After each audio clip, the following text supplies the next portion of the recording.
Bigfoot, its name, the common vernacular Bigfoot, comes from the large tracks that it left.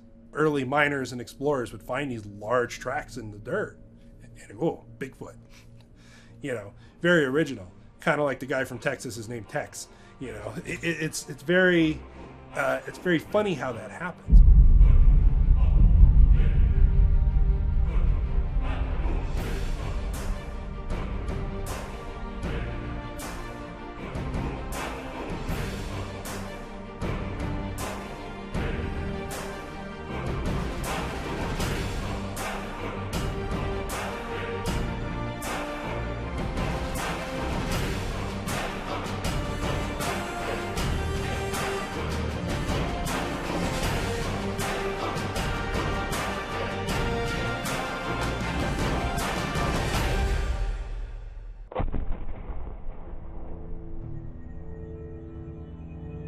A lot of people in the field of cryptozoology, now cryptozoology means the study of unknown animals, just like an unknown ape that hasn't been found yet, or some class of fish that hasn't been found. That's, in definitive terms, that's what cryptozoology is. But over the years, a lot of other weirder creatures have been reported, that people have seen Bigfoot type creatures vanish in a flash of light, or they've been seen at the same location and time as UFOs and Bigfoot together. A lot of people in cryptozoology have no time for those stories. They're just unknown animals.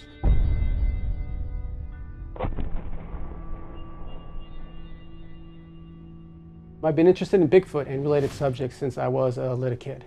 In fact, when I went to college, I majored in psychology and anthropology specifically so I could pursue the Bigfoot angle.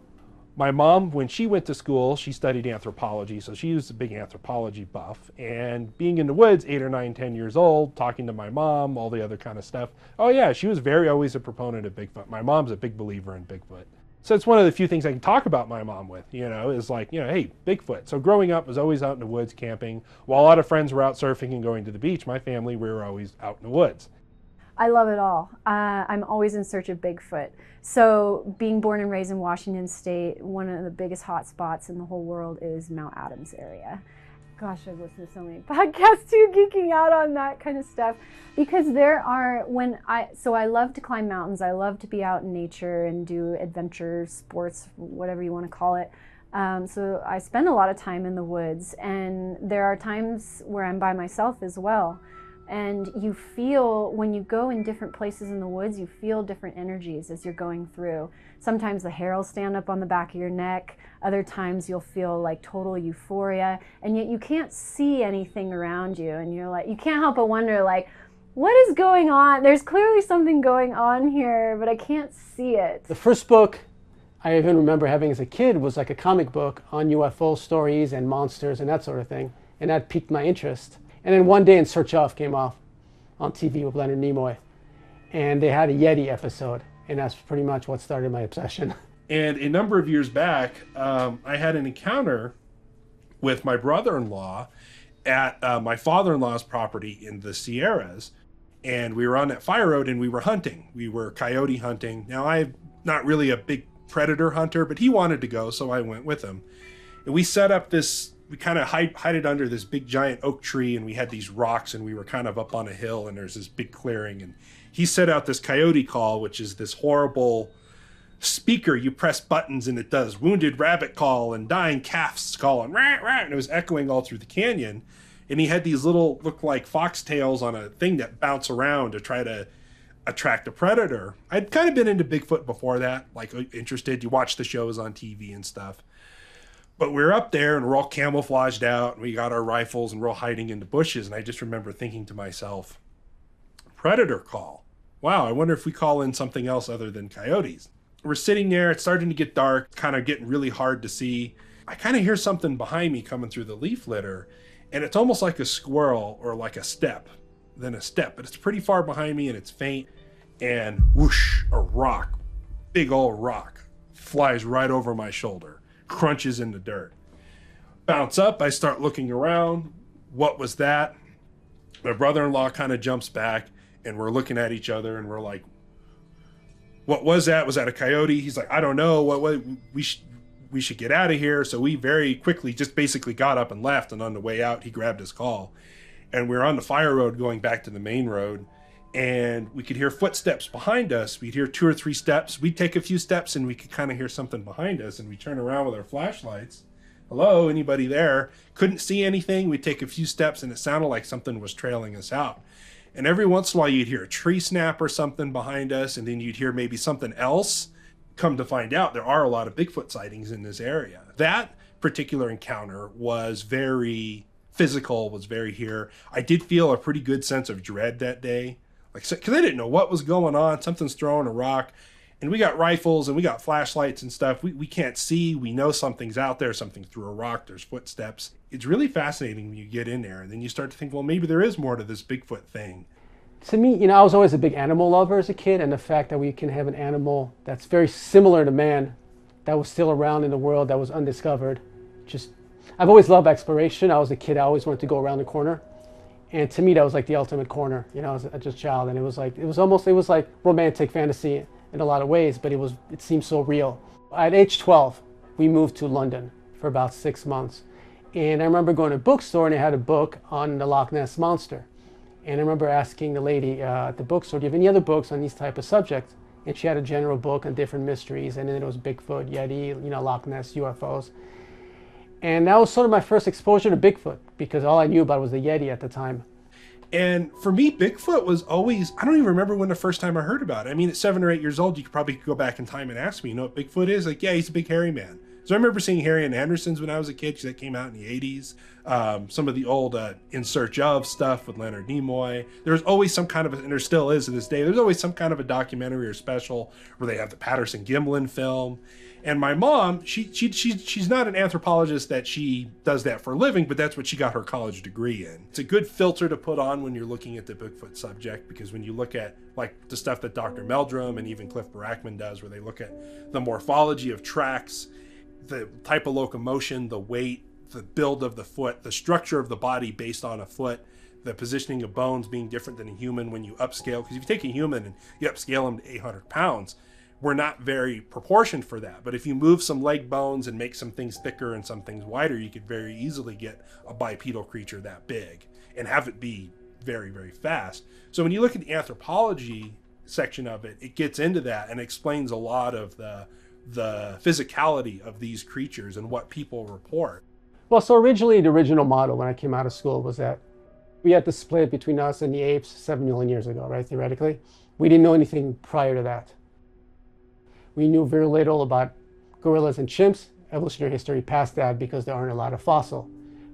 The biggest ape we had was Gigantopithecus, extinct about 300,000 years ago, but all we had was teeth and a little bit of a jawbone, so we knew very little. On the human side, we went straight from Australopithecus down to Homo habilis to Homo erectus, and eventually gave way to Neanderthals and Homo sapiens. And those are the only two that were known to live side by side.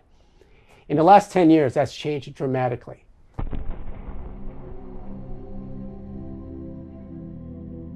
A few years ago, remember the big thing in the news when they discovered the human hobbit, which is Homo florensis, I believe, which was in Southeast Asia. It was a race of humans that were 3 feet tall. Very close to anatomically modern humans, lived at the same time as a lot of humans did. But they were just small. We're not talking dwarfism. We're not talking genetic mutation. We're just talking through evolution or whatever means necessary, creation, whatever you want to believe. They're a small race of people. And it was last year they came across the Denovisians or whatever it was, I believe, in Europe, where there were some other offshoot. They weren't humans, they weren't Neanderthals, they were something else, and they were built quite robust. And you look at Homo heidelbergensis, they were built, with their leg muscles, and they can tell from, it's amazing what they can tell from bone, from ligament attachment and muscle attachment to how strong and bulky. And some of the recreations of some of the early humans, these were big, tough people,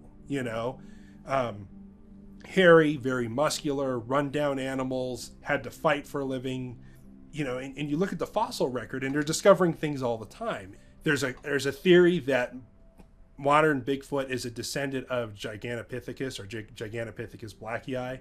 They've really only found some jaw fragments and some teeth from it, but they've kind of extrapolated. And there's some debate in the zoological world if they were upright or if they were more like a big walking gorilla or if they were more like a Sasquatch. But from what they can extrapolate, that might be very close to what a Bigfoot would really look like.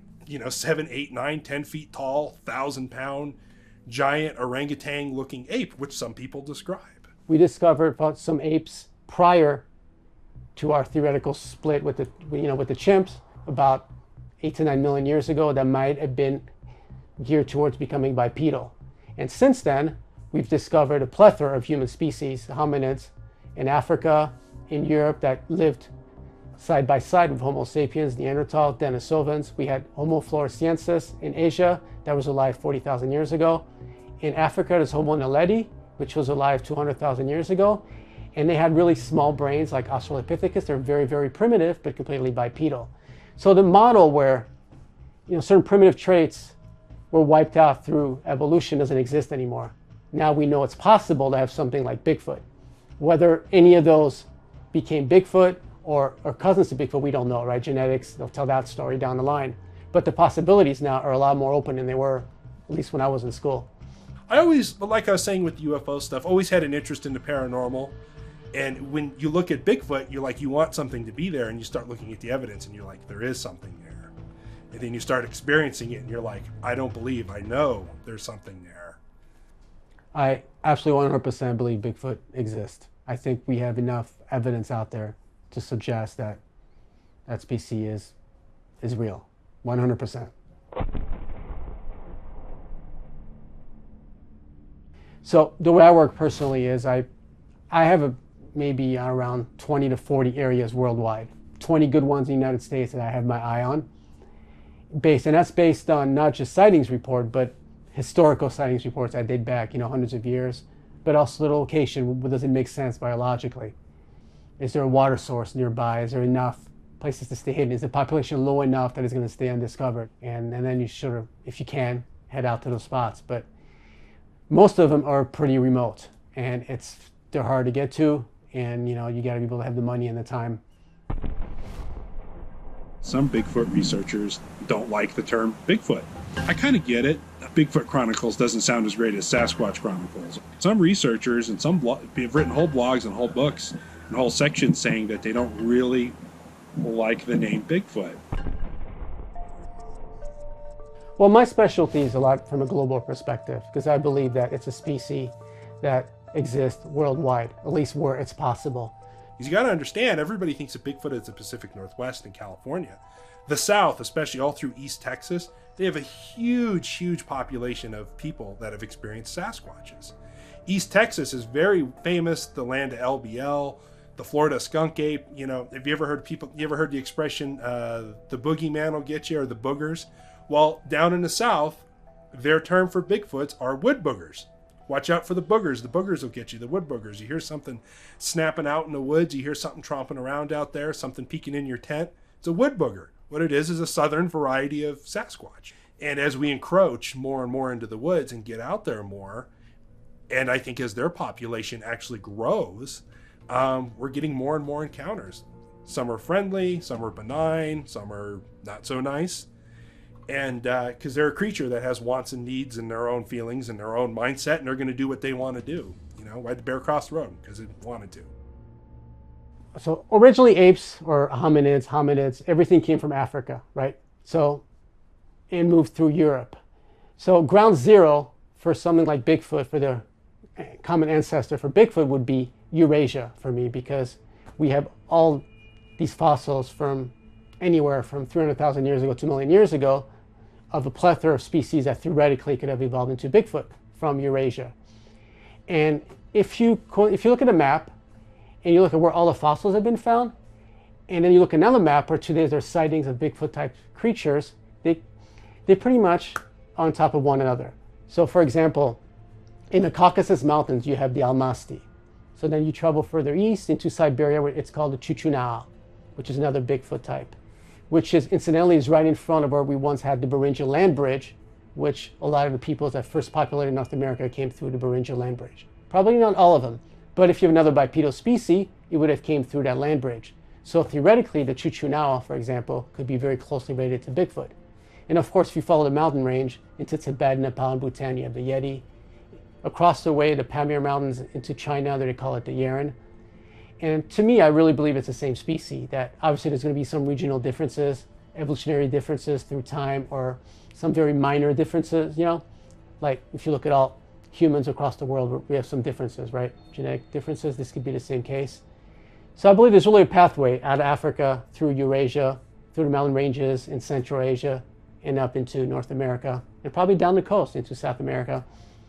Here's the thing too, when you start going over to Europe and Russia and Siberia, it was taken a lot more seriously by European anthropologists, so they've done a little more studies.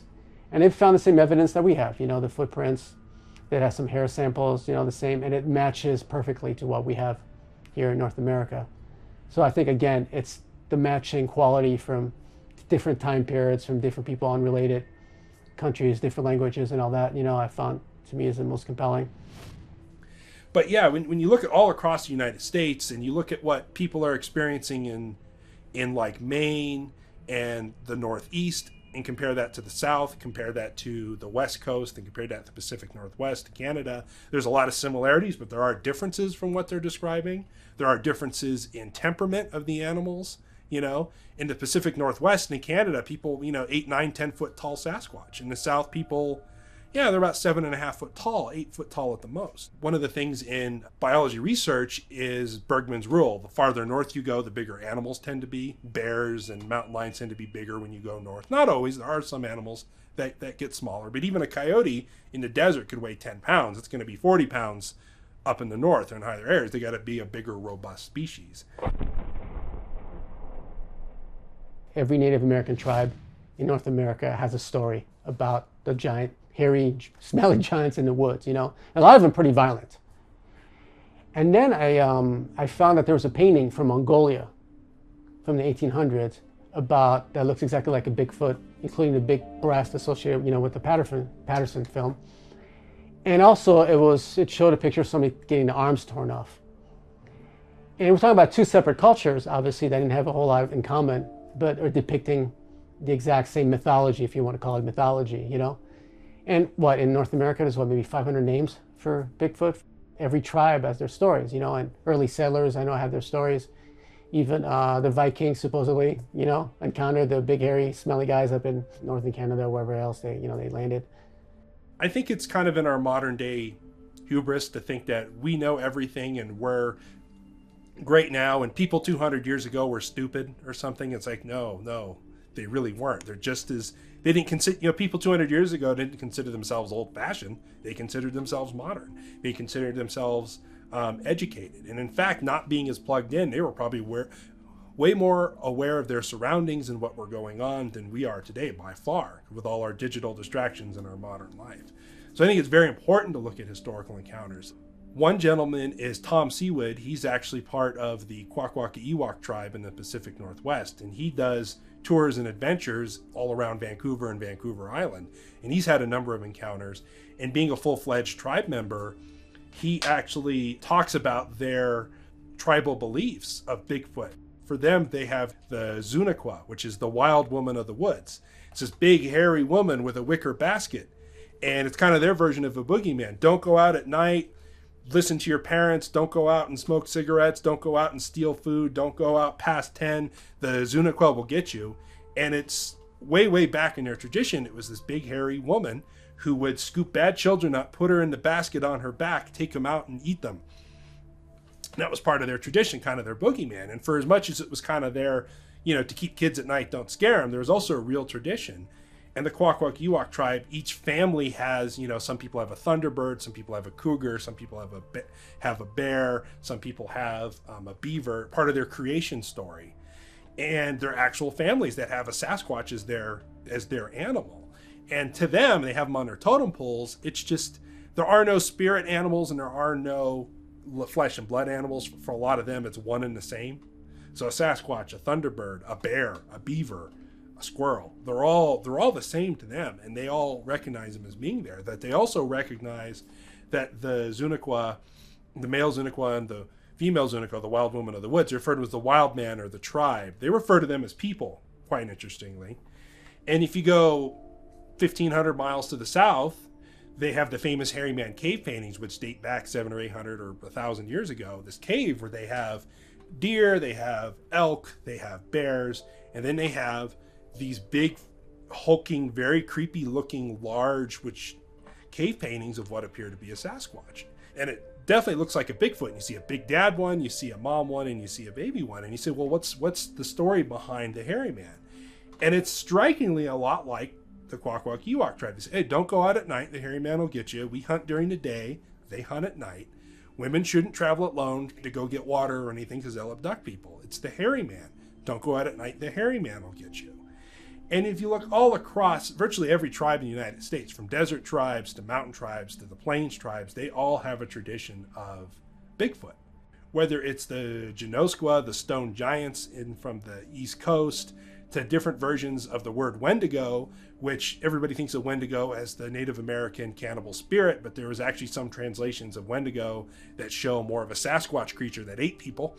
And for a lot of their ape-like features, I think there is a lot of human in these creatures. And I think that's what does make them so fascinating, is when you go to the zoo and you look at a gorilla or a chimpanzee, you still see an animal, a very intelligent animal.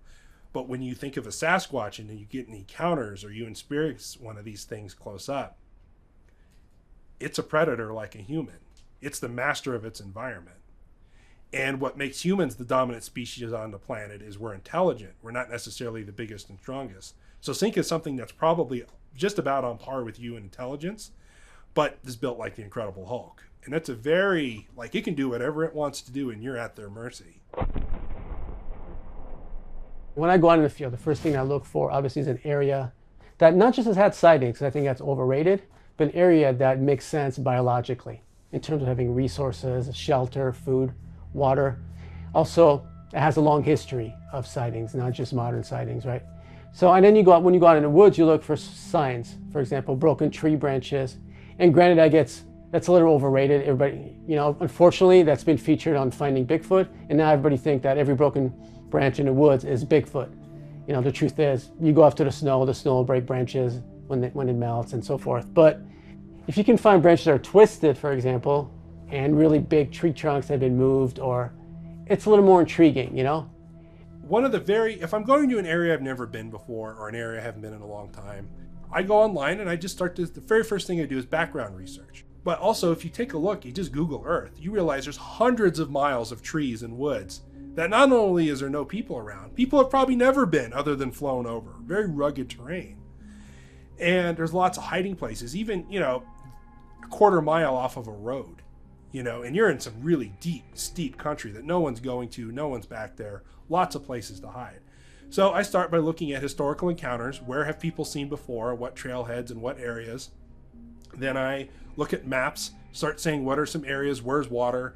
I always love to look in August, October, especially in Southern California, the driest time of the year. Because if I can find water on a trail or an area, an old dried up pond, a creek that's dried up but still has pools, if I can find water in October in California, there's going to be animals around. Because that's the hottest, driest time of the year, because it's had all summer to dry out. There hasn't been any snow or any rain. So I look for water sources, how close are they to main roads, food sources, hunting areas, protected areas. And from there, if I actually go out there, when you're actually in the woods, they're way better trackers and people than me, but I'm looking at tracks. I'm looking for tree breaks and snaps of something going through the woods. I'm always looking up at the high ground, because the high ground's important. If you see what looks like a bunch of trees falling over, well, maybe they're not falling over on accident. Maybe that's a blind. You got to think like a hunter. You'd want to obscure your area to watch a trail. The trail that you're on might be a human footpath, but are there game trails? Or do you see other little trails going up and off all over the place? Well, this is for animals to go. Animals like using trails, because like humans, trails are easier than just walking through the bushes. So you look through these, you look for blinds, you look for areas, you look for the classic tree structures and X formations and other things that people find out there. One of the other phenomenons that's very common is I've been out in the middle of the woods, very far and deep, and you find a fire ring. It'll have a circle of rocks, and it'll have wood in it, not burned, no charcoal. Or you'll find like an old cooler or like a coat, and you'll find a fire ring like someone was camping out here. but no one's used the fire. You can tell no one drove or camped over here, and no human's going to log this out there, and weird stuff. And it's almost like a creature or something is emulating what humans are doing. Or it almost seems like a trap sometimes, where you're like, wow, this is a very weird fire pit. There's no fire in the fire pit, but it has logs in it and it's in a circle. There's some human items and debris out here. And then you look up a hill and there's some things that maybe look like a blind or some big hiding trees or some rocks. And you're like, this might be an ambush spot. Or it could be campers, or it could be somebody on the run. Any creature with a lot of intelligence, all the great ape species do it, humans do it, you get bored. I think these things do get creative, and I think, going on to another subject, I think we are a lot of their entertainment. Why they do look in windows, why they do come around campsites, why they do throw rocks and acorns and shake our tents in the middle of the night and do that kind of stuff. I think they like to see our reactions. I think they get bored. They don't have the internet, they don't have cable, they don't have that kind of stuff. So I think it's very common for them to pester us. Sometimes they want to get us to go away. Sometimes we're interrupting a hunt, I think. Sometimes we're getting close to their young, or where other ones are sleeping. Or sometimes they just want to screw with us. And other times I think you're curious and they just want to watch. You see on the TV shows where they're tree knocking and they're hooping and hollering and they're doing all this stuff. If you want to do it that way, that's fine. I think that's a great way to drive every creature in the woods away from you. I just say, watch your footing, be quiet, move stealthy, listen, watch, be aware of your surroundings, take a deep breath, smells, sights, sounds. Watch your footprints, watch animal footprints. Are you seeing bear track? Are you seeing coyote prints? Are you what kind of poop you seeing out there? Coyote poop. What are they eating? Are there a lot of berries in there? And that sounds funny, but it gives you an idea. Hey, we're finding all this scat and it's got a lot of berries in it. Well, it's October. Okay, well, berry season just came through. We're finding a lot of fur. Well, it must be hunting season, you know? Am I hearing a lot of squirrels? Am I hearing a lot of birds? Am I hearing insects and crickets and rabbits and lizards running on rocks? Or is it dead, eerily quiet? And I've experienced that in the woods where nothing, not a bird, not a squirrel, not a lizard. The mosquitoes seem to have gone away. And it is the weirdest feeling. Something is big out there. The king has come home. Everybody be quiet. So these are things that you have to look out for when you're in the woods. And the rest you just kind of got to learn. But the next step is a lot more interesting to me. It's something that's called a ground nest. Now, people have reported, I've never found one, but people have reported seeing kind of like a ground nest like gorillas make. Gorillas sleep in nests. So if you can find these odd features, you know, in the landscape, like a nest that seems to be out of place a little bit, it's a good sign. Next, you look for step 2, which is tracks. You know, and obviously you have to know the difference between bear tracks and Bigfoot tracks, which isn't always easy. You know, I'm sure I've been fooled. You know, I'd like to not think I don't get fooled, but we all do. You know, sometimes it can be pretty similar. And then, you know, obviously then you start listening for sounds, weird sounds like some kind of howling or...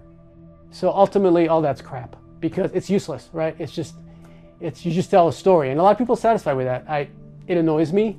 I think we need a lot better evidence than that. Otherwise it's, you know, it's pointless. Ultimately you want hair samples, blood sample. That's the only thing that's really going to lead to the next step. The chances of, you know, you kill 1 million animals in a bunch of different locations, less than 0.00001% is going to become a fossil. It is incredibly hard. It's got to be the right amount of air getting to it and not getting to it, the right amount of ground, compression, preservation for bone to turn into stone, which is fossilization. It's almost like forming a diamond. It has to be a very specific set of circumstances to form a fossil. And there are, you know, how many billions of tons of earth are out there that are unturned over that we don't know about that could still have fossils. So our fossil record it's so incomplete we don't even know how incomplete it is. And from what they're doing from genetic studies from humans that came out a few years ago, where they're finding that anatomically modern humans, people today, have Neanderthal DNA in them. It used to be that we thought there was this race of pre-people, this race. There was, you know, Homo erectus, Homo habilis, Homo heidelbergensis, Homo florensis, Neanderthals, Cro-Magnons, Homo sapiens, Homo sapiens. You know, we were all these different races. Well, what they're finding is they interbred a lot. and crossed over. And you think of tribes of people taking over another tribes of people. The world was very sparsely populated, so you had to procreate how you saw fit, how to raise with your kid. If you were a modern human and there was a Neanderthal woman around and she was good at hunting, you were gonna take her as your wife. It was the option, and vice versa. So there was a lot, they're starting to discover that, which is very fascinating. There was a lot more interbreeding and crossing over. And it's painting a very different picture than even what you would think about 10 years ago.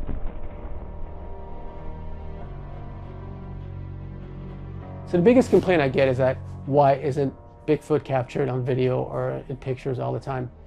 And part of me has no answer, because I agree we should really be getting better evidence, and maybe the evidence is out there but it's not public. Now, I've seen some private couple pictures are actually pretty good. Not maybe Patterson-Gimlin good, but pretty close.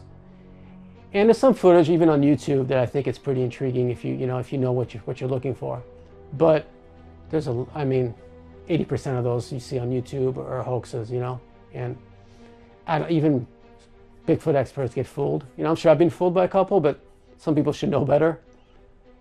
I think a lot of people go to the wrong place. They kind of go out in the field after there's been a sighting, and you're where Bigfoot was. You're not where he's going to be or where he is. You're talking about a intelligent biological species.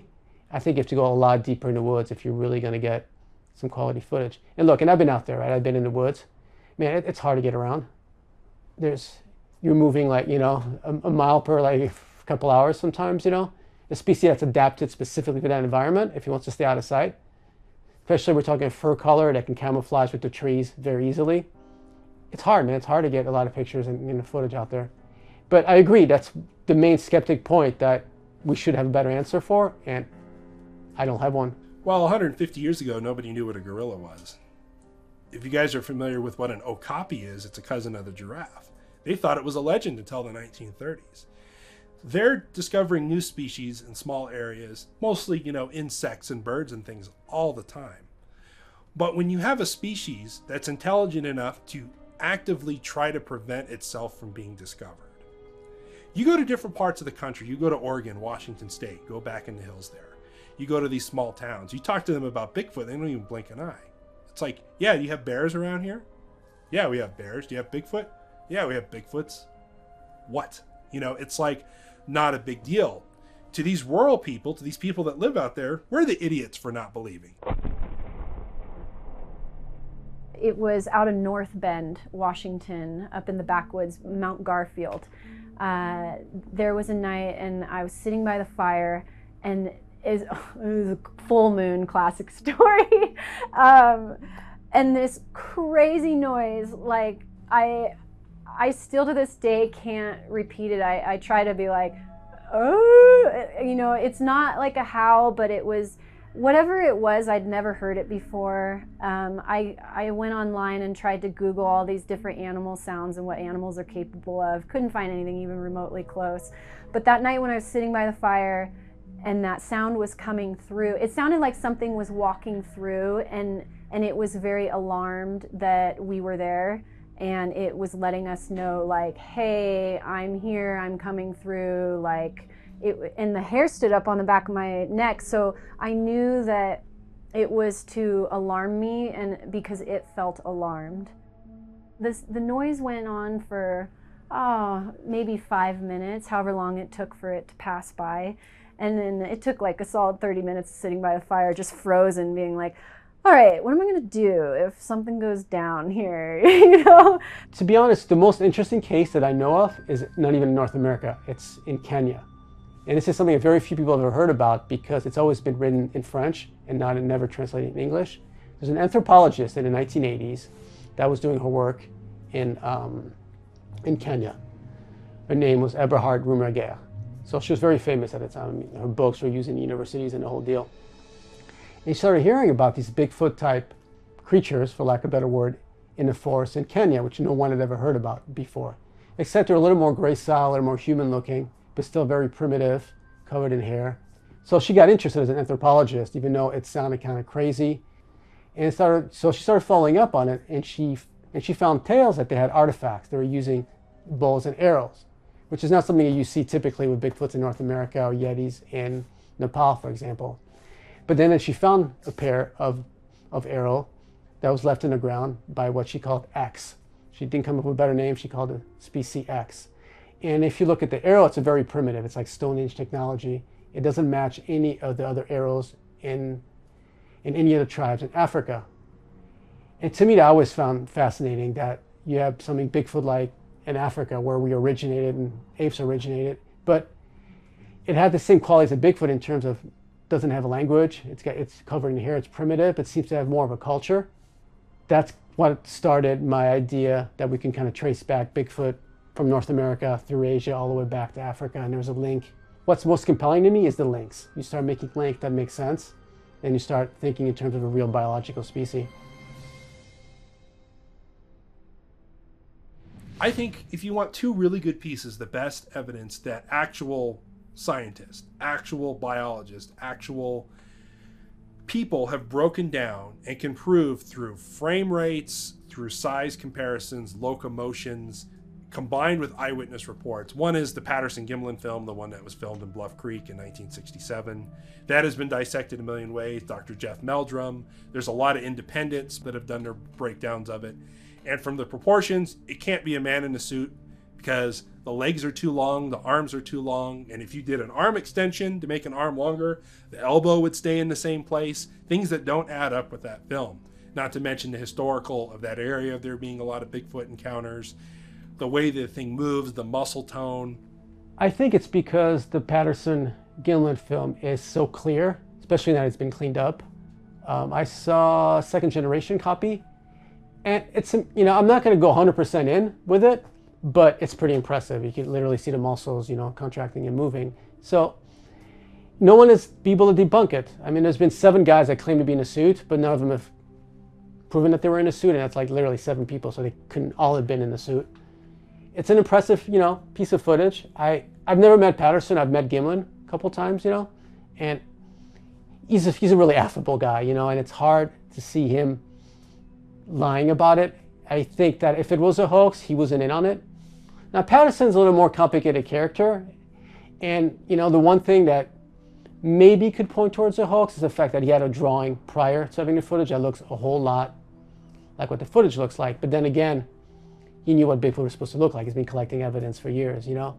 You know, no one's ever disproven the film. No one's proven it 100%, but no one's disproven the film. And that's pretty impressive considering we get a lot of crappy fake footage all the time.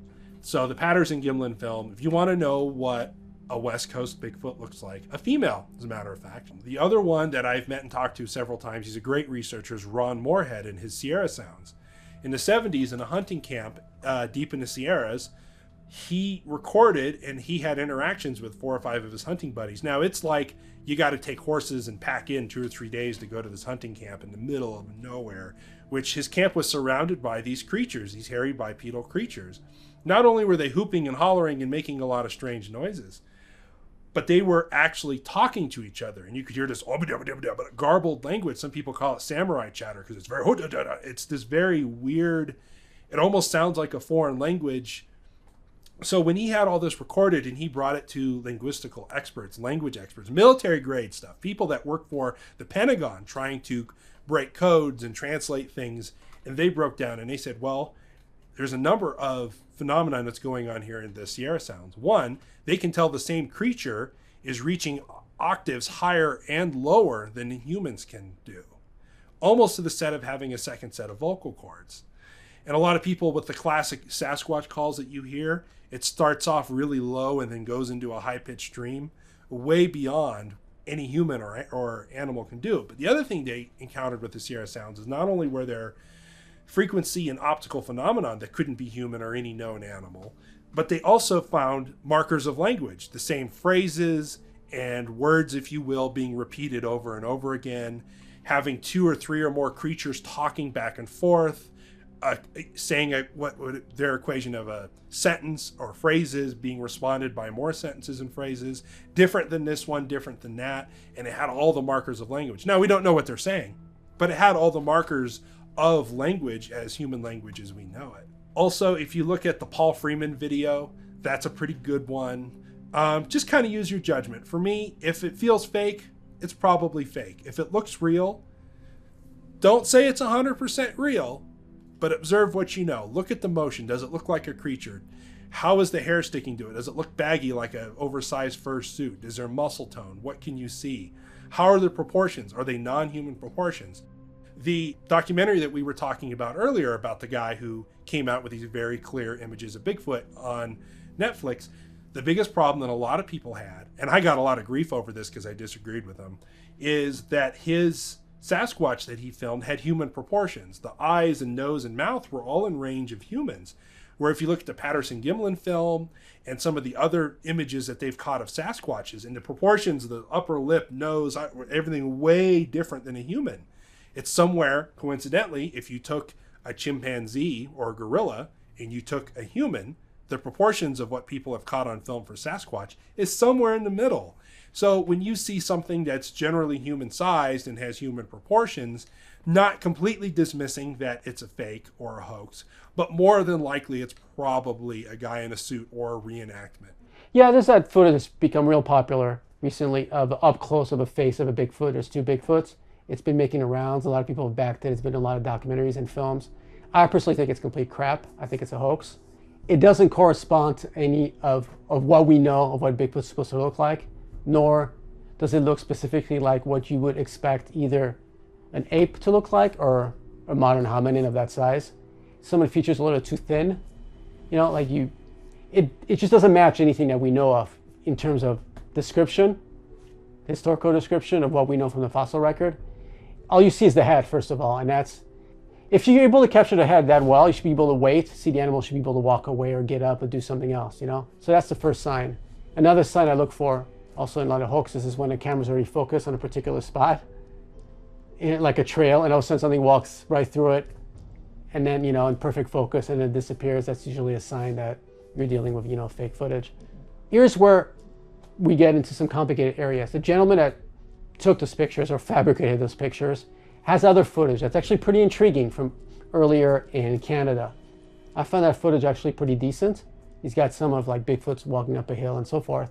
And that's the problem that we get into. You know, a lot of guys will go out there and they'll start off being honest researchers and they'll get a little bit of footage and they'll get a little bit, you know, a couple checks here and there, and all of a sudden you need to prove more and more and more. And that's where a lot of the hoaxing comes about.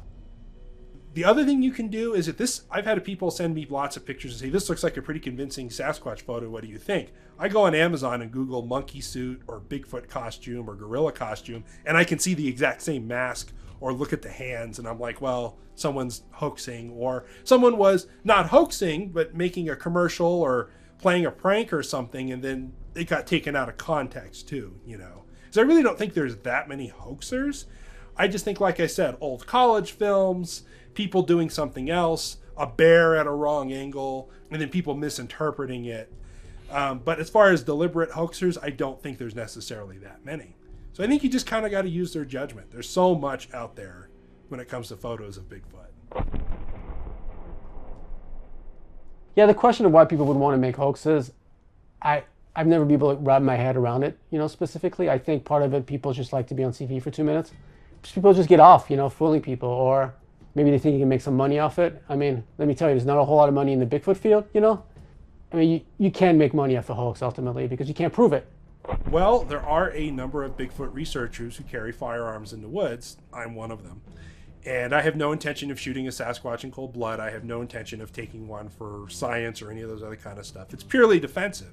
If I'm attacked by a bear or a mountain lion, or believe it or not, humans can be very bad people. I think we all know that. So if I come across something in the woods that's perhaps dangerous and I shouldn't be there, whether it be human or otherwise, or a Sasquatch, there are a lot of people in the South. There's a lot of grow operations and things, and there's a lot of people in this world that just want to be left alone. Bigfoot, bear, human, or otherwise. And you don't want to mess with these people. So putting on a Bigfoot costume and running through some old man's backyard or through some fields is a bad idea. There's been a number of stories of people who have been shot or hit by cars who have been in Bigfoot costumes. You can find them. There was one in Montana a few years ago where a guy dressed up in a Sasquatch outfit and ran across the road and he got hit by a car. And then got hit going the other way by another car by a teenager on her cell phone. It's not a smart thing.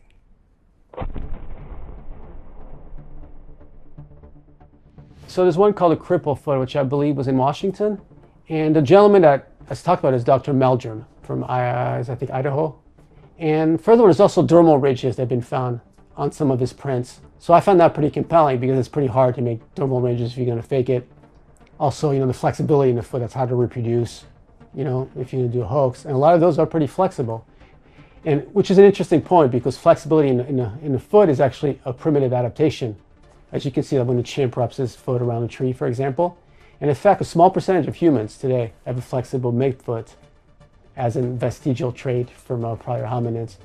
So when you see something in the field like a footprint that makes sense in terms of what we know about anatomy, our evolutionary history, or ape, physiology, you take those a little more seriously. There's been plenty of hair samples that have been collected that get sent to labs. Now here's the thing, when you say you find a hair sample and you send it into a lab somewhere, you find a research, you find a college, you send it into a lab, they compare that hair to everything that's known. And they compare it to a region. There's no use for them comparing a hair sample that you found in Big Bear, California to a Bengal tiger, because as far as we know, there are no Bengal tigers in Big Bear. Could be a drug dealer with one, but anyway. So they're not going to look for a Bengal tiger. What is in Big Bear? Well, bears, mountain lions, deer, raccoons, squirrels, other forest creatures. And when they analyze that hair, and they realize it comes up with none of that, then they also look at, is it synthetic? Is it polypropylene? Is it a cheap wig costume type hair? Is it a human hair?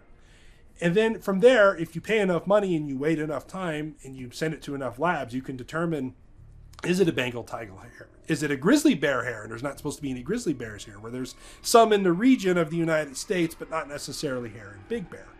Interestingly enough, there was grizzly bears once upon a time in Big Bear. That's how Big Bear got its name, because they had really big bears. You can look at hair samples, and you can look at DNA samples, where they find hair samples, or they find blood, they find things, and they find this hair sample, or they find DNA, and the DNA samples that come up, they say, well, they're half human and half something else. So we don't know what it is, so it's not Bigfoot. Well, if they had a Bigfoot sample, they would know it was Bigfoot, but they don't have it. Once again, it's a comparative thing. You can't definitively say something if you've never seen it before. If you look at, like I said, photo evidence and video evidence and audio evidence, those are if you want good physical stuff. You have to look deep. You got to go through, they have to cut the chaff from the wheat, is kind of the expression. You got to cut through a lot of BS to get to it. But there's some good stuff on the internet. There's some really good researchers.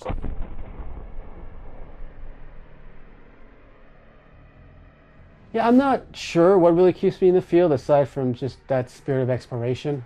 I just love being out there, which is, to me, whether you're out looking for Bigfoot or any other cryptozoological animal or aliens, or you're out there trying to find, proof of ghosts, it's like Las Vegas, right? You can hit it big at any moment. And that addictive personality, I think it really feeds you, because you're like, I can come around the corner and boom. And you'll lose more than you'll win. But I think just that little chance that, you can come up with something. And also, I think it's important. I think if you look at an environment today, obviously there's a lot of ecological problems, right? There's fires from Siberia to the Congo, to the Amazon, to now in Australia. We're talking about a lot of species going extinct.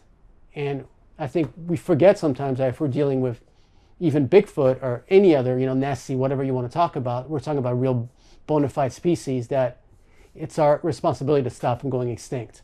We need to start the state of the world. We need to really start thinking in terms of like saving the environment and saving some of these species that, you see species going extinct every day. And that literally keeps me up at night, the idea that we can have this species that can tell us so much about how to survive. Well, that's a whole nother subject right there. The only time I ever find dead animals in the woods are generally from humans. Most animals don't want to be pecked to death or bitten to death or torn apart when they're dying. So they go seclude themselves somewhere and die in peace, away from other animals, away from humans. If I clunked you over the head in the woods and you were wandering around, you'd want to go find a shady, safe spot away from what clunked you on the head and recover. And in the woods, there's no medicine. You're going to get better or you're going to die. And you have to remember, North America has very acidic soil. So any bones that are left behind, and the primary minerals in bones, calcium, magnesium, that other stuff, gets eaten away very quickly, especially in pine forest. Because pine needles are very acidic and all that breaks down in the woods. So things rot away very, very quickly as far as bones. And if you ever have encountered a dead body of an animal or shot squirrels or whatever, and you've maybe, gutted them out, or a gut pile or something, or you've come across an animal kill, even just go on National Geographic or YouTube and go or watch a Yellowstone National Park documentary where a winter kill happens, where an animal drops dead in the winter from the cold, or a bear gets it, or the wolves get it. Within 3 days, it's a half-picked skeleton. Within a week, it's a skeleton. Within 2 weeks, those bones are scattered. Within a month, you might find a rib bone. Most of the bones are broken and crunched by other animals. You might find a skull over here. You come back a year from that point, as more pine needles come down and rain and snow and everything else, they're going to be half buried. You come back in 2 years, you'd be lucky if you'd found one bone of that creature. And I've experienced that growing up in the woods. When I would visit my uncle's house in Montana, there was a moose that died by the river, where he was, and the river was about a quarter mile from his house. And I remember when we first saw it, it was like a skeleton. And my uncle told me that it died a month ago. And it was like, had flesh on everything. It was picked clean. It looked like a white skeleton from a museum. Then I remember over a few weeks coming back, the bones being a little more scattered, a little more broken down. And then I remember the next summer coming up to visit him, going back and looking for it, and maybe finding 1 or 2 bones. And it was just as a kid like, wow, things don't last long. So the animals are going to go away from humans and everything else and die where we don't. It's not going to be convenient for us to get to them. And when it comes to Bigfoot, if you look at Neanderthal species, if you look at a lot of other pre-humans, they have found burial sites of pre-humans. Large animals such as elephants have been found coming back years later to where other elephants have died, and mourning over them and picking up the skulls and playing with them and stuff in Africa. And they're showing signs of being mourned, that they remember that person, coming back to the death of an individual years later. Apes have exhibited this stuff too, where they mourn for the loss of somebody, or there's an older ape or something that can't eat as well, so they're bringing them food. And in my opinion, Bigfoot's being much more closer to humans. Perhaps they bury their dead. The other thing to consider, times are tough. It's 15, 20 degrees out. It's really hard to hunt. We're buried up to our belly button in snow. If one falls dead, maybe they eat them. That's 600-700 pounds of protein right there. There's lots of evidence that modern humans ate Neanderthals and Neanderthals ate modern humans. To this day, I mean, there's like cannibalism happens. It's very taboo. And it's very common in other species. Bears will eat other bears. It's common in every species out there, cannibalism. And there's even new stuff come out in the last couple of years with chimpanzees, where a troop of chimpanzees will go invade another troop of chimpanzees and eat them. They'll tear them apart very violently. It's horrific to watch. People killing, or there'll be a troop of chimpanzees and there'll be the leader, and the young leader will go kill and eat and dismember the very violent stuff, the older chimpanzees, to take over the troop. So why would we think that Bigfoot, who has a striking resemblance to humans and apes, would not possibly bury their dead, would not possibly eat their dead, would not possibly dispose of their bones and crunch them up? Who knows? If you have a patch of woods, there's been a Bigfoot sighting there. And I think anybody who's grown up in either the country or semi-rural area, there's always the stories of don't go down that road, or, oh, those old woods are haunted, or grandpa told you, you can hunt on the east side of the mountain, but don't hunt on the west side of the mountain. Why? Just because I said so, don't hunt on the west side of the mountain. And you start looking at these historical encounters, the boogeyman reports, or the beast of this, or the monster of that, and you start looking at maps. Devil's Canyon, Ape Canyons, Devil's Slide, Devil's Playpen, Demon Ridge.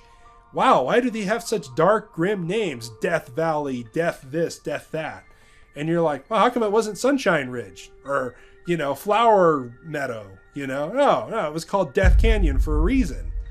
You start looking at it and you start looking at these things, and it's like virtually anywhere there is a substantial patch of woods. My rule is, if you see deer and you see water, it could possibly support a Bigfoot. Yeah, I think there's a plethora of species that have been, discovered throughout the years, from new monkey species to, obviously, there's tons of ocean species get discovered every year. Some big mammals were discovered in Vietnam in the 90s. And, I think that gives me a lot of hope. In the Amazon, I figure there's a species discovered every week, technically, a new species. Now, a lot of them are small, granted, There's no difference to me between discovering a new biological species of any kind and Bigfoot, because we're still dealing with, kind of same modality. I mean, we've explored what's percentage of the world? Not as high as people think. A lot of these areas have been mapped from the air, but no one's been on the ground. There's a lot of open areas up there, especially if people don't realize it's not like we don't know more about the wilderness today. Most people moving into cities, are moving away from living out in the woods or in the jungle. It's very interesting. Up until very recently, we thought chimpanzees were mostly fruit eaters, and they found that they actually eat way more meat than we thought. So now the vast majority of their diet still is fruit, but they also live in a very tropical climate where there is a lot of fruit and there is a lot of vegetable and plant matter. But they find they're eating a lot more meat than they previously thought.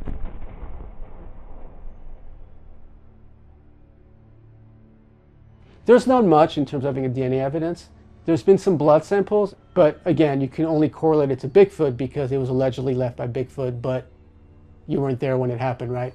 But nonetheless, some of the hair samples, and not just here, but we've had some in China, that turn out to be primate, closely related to human, but not human. And that's as far as you can go. Because the way DNA works is there's a database, right, of all the known species, and all you can do is not, if it doesn't match, you have something new. But you can't identify it because you can't match it to anything. And since there's no official Bigfoot species in, officially biologically or in the DNA database, it comes back as unknown. But there's enough hair samples, and I think there's one blood sample, I believe, that was taken up way up north in, I think it was in Canada, that came up as, primate, non-human. And that's extremely intriguing. You still have to explain that. What's going on is there's a bunch of stories of people who've shot these things over the years. And people have come out, the trucks have pulled up, the helicopters have landed, and they've disposed of the bodies. And people have said, if you know it's good for you, you saw a bear, or nothing happened here. It seems like the government's okay with you talking about them, with you even going out in the woods and looking for them, or even making videos about them. But if you get that good, clear video, it's either going to disappear or it's going to be discredited. Now, once somebody gets good, solid information, if you come to me and say you saw Bigfoot, that's fine. But if you and 3 or 4 of your buddies were out on a hike and you all saw it at the same time, and now 4 or 5 people are telling the same story about the same location, maybe even one of you has a cell phone picture of it, that's when you might experience some kind of a cover-up. Now, the reason for the cover-up is why would they want it suppressed? And there's many levels of it. There's a very practical level of if they acknowledged Bigfoot existed, they would have to protect them. And they would have to study them, and then that goes into the logging industry would be shut down. And there's a lot of insiders in the logging industry. They know fair well about Bigfoots, and they hate Bigfoots. And some of them, I've even heard stories, hire guns to go out and chase them off. Because if there's Bigfoots in the area, they slow down the loggers, and they don't want any proof. And then there's a lot of missing people. There's tons of people who have gone missing in the woods. And I myself think not all of them, but some of those people have probably been taken and killed or eaten by Bigfoot. And that's a big liability if the government knows it. Then you start getting into the more, that Bigfoot isn't a natural creature. Maybe they have a more paranormal element. Maybe there's some kind of genetic manipulation. Maybe there's some that have been manipulated in a lab. Maybe some have an alien connection. Maybe some have a biblical connection. And that would kind of go against evolution and creation. And there's a lot of different levels, from very practical reason to why they'd want to cover it up to some very out there conspiracy type stuff. But whatever reason it is, there is a campaign to keep it a beef jerky commercial, to keep it a joke, to keep Bigfoot on the fringe of things, to keep it as a coffee mug or a funny t-shirt, hide and seek champion, and oh yeah, he saw Bigfoot, yeah, I bet you he got abducted by aliens, to keep it a joke. That is starting to go away. I think the internet's a beautiful thing, and as much suppression can be on the internet. I've seen a lot of other really good YouTube creators have their views go in the toilet, have subscribers be actively unsubscribed. It's really, whatever it is, and there's no saying it's the government, there's no saying it's a third-party entity, there's no saying it's Illuminati or third world or New World Order or whatever it is. Not saying it's one thing or whatever it is, whatever entity out there. If you look close enough, there's actively an organization or a group of people trying to suppress the truth about Bigfoot.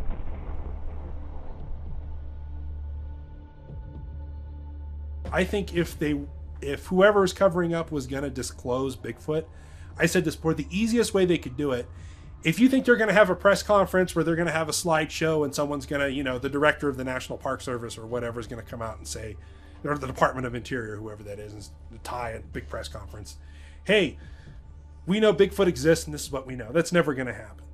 What they would probably do was stop enforcing it. Stop covering it up. Just stop. And let footage come out. Let somebody shoot one. Let somebody hit one with a truck and bring it in. And then start from there. And that's kind of, I think, how disclosure, they always say in the UFO world, disclosure. We want disclosure. And I always think, do you know how the government works? They're not going to have that press conference and say, and bring a little green man out on the stage and say that we know all that. They're not going to do that. Like I said, the best thing they could do is stop classifying and stop covering it up and let new information come out. A lot of people talk about disclosure, but they're waiting on this, almost like on this messiah to give you disclosure, and that's not going to happen, obviously. I mean, every year it's like, this is going to be the year. I think we should be focusing a lot more on being proactive and hitting those areas that a lot of people want to go into. Instead of reacting, be proactive, which is, in a sense, the same way we do Bigfoot research, right? We try to be proactive, go and get the evidence and found, Bigfoot ourselves. And I think whatever strange, phenomena or modalities you're dealing with, I think that should be the approach.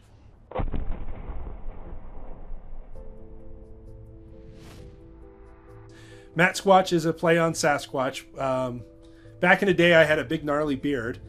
Everybody said I looked like a Sasquatch, so they would call me Matt Squatch, and it was just kind of a nickname. I actually started just as a generic YouTube channel. I wanted to do cooking videos and do some prepping videos and some hikes, and I told a couple Bigfoot stories on there.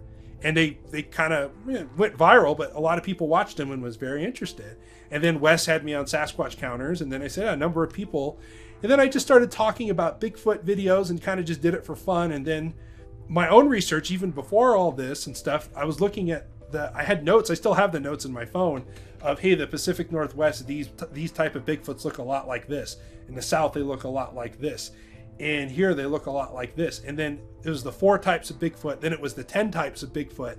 And then that went popular. And then I started showing my research and things and ideas, and it just kind of took off from there. Everything from hardcore science videos to some more lighthearted stuff to more paranormal based and conspiracy type stuff. Whatever you want to know about Bigfoot, I've probably talked about it. And I'm on a hiatus right now, but I am going to pick it up soon and continue to talk about more. There's field research videos where I'm out in the woods looking at stuff. Lots of videos discussing different subgenres and questions like, how much does a Bigfoot weigh? How tall do they get? Different type of things. What do tree structures mean? What do tree knocks mean? What do the different calls mean? My interpretations of what these things mean. Not that I definitively know, but my opinions based on what I've heard and what other researchers have done. I look up famous Bigfoot sightings on different websites and go to that location and kind of do a follow-up even years later. Look at the surroundings. Could this area support a Bigfoot? Could it not support a Bigfoot? Is there cover? And break it down from different cases and famous sightings and stuff, and go through lore. Kind of cover all sorts of things Bigfoot. There are a lot of very good people, a lot of normal people that on the weekends, instead of, going to play basketball or whatever they do, they go out in the woods and they look for Bigfoot. A lot of them have very good evidence. Like any field, there's good and bad. People get very protective of their information. People get very protective of their evidence. But there's a lot of good people, a lot of normal people who have experienced something extraordinary, and they just want answers. And they're not in it for the gratification. They're not in it for the notoriety. They're not in it to prove. They're not in it to shoot one and bring one in and be, I shot Bigfoot, look at me. They just want answers. And that's kind of at the core where I was at with it too, is they really want answers. And there's a lot of really good people. People have to stop thinking that we should be doing this for free in the field, and not because, I want to drive a nice car or I want to go out and, and with the ladies or whatever, but it's expensive, man. It takes a lot, and I spend most of my time here frustrated in my apartment because I can't get out there. So I think we need to really start thinking in terms of having a professional team that is well funded by people that are capable. I think that's the only way we're going to find anything, So for me personally, that's what I'm focused on right now. What astounded me a couple years back when I went to a Bigfoot conference, the International Bigfoot Conference, listening to the guest speakers, approaching the experts, talking to the people who had their books and getting all the different things, it's just the people in the audience. I remember sitting next to this one older gentleman, shirt tucked in, big mustache, he looked like an old cowboy, and he owned a ranch in Washington State. He was like, yeah, I was kind of hoping to talk to Professor Meldrum about these footprints. And he had a binder in his lap. And I'm like, what kind of footprints? Well, I've seen them a few times off my porch, and you can always dismiss somebody in a sighting. He opens his book, and he's got perfect Sasquatch footprints left in the snow, hundreds of yards of tracks, strides way bigger than any of us could do, big giant footprints all in the snow. Then he's got pictures of them in the springtime in the mud. He's got pictures of fur. He's got tree breaks and snaps and things, weird structures like 10 feet up in the air. He's had stuff swiped off his porch, all that kind of stuff. And he's got this big binder full of all these pictures and evidence. And I'm like, these are gold. What are you want to share these? And he's like, oh, no, not interested. These are just for me. And I just wanted to talk to Meldrum privately about it. And he shared them with me. How many people have stuff like that they don't want the attention. They don't want people on their property. They don't want finding Bigfoot on their front door. They don't want it. They just want their own private answers that have this kind of evidence. So there's great evidence out there. You just need to look. When people say I love it when it's always somebody who's typically college educated too, who considers themselves fancy. Like people in my family have PhDs or they're medical doctors, or my aunt is a wildlife researcher and she studies bears and wolverines and stuff like that, and they track them and collar them. And having a conversation with her about Bigfoot, she's like, well, there's no evidence for Bigfoot. And I go, BS. What do you want? Do you want to see video? Do you want to hear audio? Do you want footprints? Do you want hair samples? Do you want DNA? Do you want thousands of years of Native American traditions from virtually every tribe all across the United States, Canada, and Mexico, all referring to the same creature? Do you want thousands of modern day reports from every walk of life? You want physical evidence? The evidence is there. It's just up to you to believe. And you reach a certain point where you say there is no evidence, and you look at all the evidence that I described. And then you listen to all the eyewitness reports. And then you look at the really credible eyewitness reports from firefighters, military, cops, people who are supposed to be trusted. Then you look at historical encounters. And how much evidence do I have to present to you before I'm not the ridiculous one and you are? If I've shown you everything you've asked for and you're still not convinced, then the only thing that's going to convince you is Bigfoot in person. And I cannot provide that to you. I can't go to a museum and point at a stuffed one. I can't go to a zoo, which I think would be sad, and point at one in a cage. And good luck trying to keep him in there. So. I think maybe one thing that doesn't get talked about enough is the danger associated with going out in the woods and looking for Bigfoot, So we have a lot of TV shows, right, that dramatize or show how much fun it is to go out in the woods, but you're still putting yourself in certain danger. You're out in the woods and it's not for everyone. And I get that, but whether you're dealing with a hominid species, so related to man, or an ape species, you're still dealing with a certain amount of danger. You're dealing with a big species, big animal that may feel threatened when you go towards its territory. So I wouldn't want people to go out there and go, oh, bring their kids, we're going to go looking for Bigfoot in an alleged, Bigfoot area. I think there's a certain amount of danger to that. You're still dealing with either, again, a wild animal or a primitive human that may feel threatened and they'll react to defend themselves, or especially if they have a juvenile nearby. I think we need to start thinking in terms of that. I mean, there's tons of disappearances, right? Out in the forest, people disappear all the time. They're never found. I've heard some stories of people being attacked. People that didn't want to go on the record, but they've told me they've been attacked by Bigfoots, a group of them at times even. I'll even tell you an exclusive story, and this isn't from North America, but it's from, it happened in Nepal. And this was years ago, but I can exemplify kind of the dangers involved. So this was this doctor. He actually worked for the CIA, doing whatever work he was doing, right? And he was over this ledge, and he was hearing this growling. And the other side of the ledge was a tiger, and what he called a yeti. And in the middle of that, there was like some kind of dead prey, like a deer or whatever, native species is similar to deer in Nepal. And apparently the tiger and the Yeti were fighting for, for who's going to get to eat, tonight. And at some point, apparently the tiger swiped at the Yeti, and the Yeti apparently got pissed off and grabbed the tiger, put it over his head, snapped his back, threw it on the ground, and then grabbed the prey and walked off. Now, I got this second, kind of second generation story, so I can't prove it, but this was private. I don't see, reason why someone would lie. And I've heard similar stories like that. So you're still dealing with something that's very big, very strong, and a certain amount of danger, associated with going out there. The thing I always tell, and I end all my videos, I always say, stay safe in the woods. There's virtually nothing in this world that is harmless. What makes you think that a 7, 8, 9, 10 foot tall creature is harmless? Now, they aren't godless, bloodthirsty killing machines. You have to think of them as like a bear, or like a gorilla, or like a mountain lion, or if there was an uncontacted tribe of people. Like, there's still parts of the globe where there are uncontacted tribes. You know how they meet outsiders? With arrows and spears. It's a passion, but it's a passion where I think you also need time away, because I do know sometimes nightmare stories of people who it becomes an obsession to the point where it actually affects their lives and marriages and things, because that obsession quite literally takes over.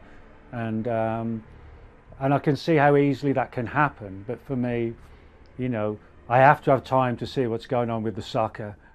If you're out in Bigfoot area, and besides, if you take bear spray with you, which is really hopped up pepper spray, if you take a buddy with you, if you take a GPS locator, if you take a map with you, and extra water and a first aid kit, if you take a big hunting knife, if you take a machete, you take that bear spray, pepper spray. If you can, take a gun. If you don't like guns, I get it. Take bear spray with you. What have you lost? Nothing. You're prepared against bears and mountain lions and everything else out there. But preparing yourself, you have never lost anything. You've only ever gained for it. So stay safe in the woods. Be aware that there's more in the woods than trees and squirrels. Not everything is in your friend. When you're out in nature, you're in nature's element. You are not in charge. This isn't your house. You're out in nature. And bad things can happen to people. So just be safe out in the woods. And that's my big advice. You don't know what these creatures could do. I've always been fascinated with Bigfoot. When you're doing a Bigfoot investigation, this is what you're looking for. You're looking for prints like this. It's pretty scary, And the first time I found prints like this up in Bailey, Colorado, God, it was eye-opening experience. It's almost as if it was a religious experience, because I'm looking at something this big, left, right, 4-foot gate, 4 feet between footprints, and you're thinking, oh my God, something this big is out here walking around. But first, let's just start with what people describe. We have enough evidence that we could convict Bigfoot, for being Bigfoot. So I started thinking about going on a quest looking for Bigfoot myself.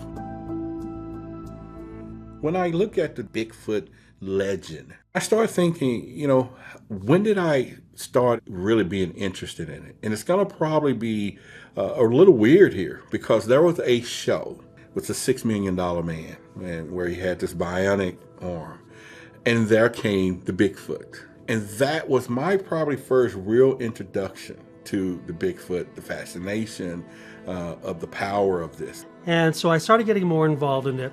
And the more involved, I had to see for myself, if I get into Bigfoot investigations, what am I getting myself into?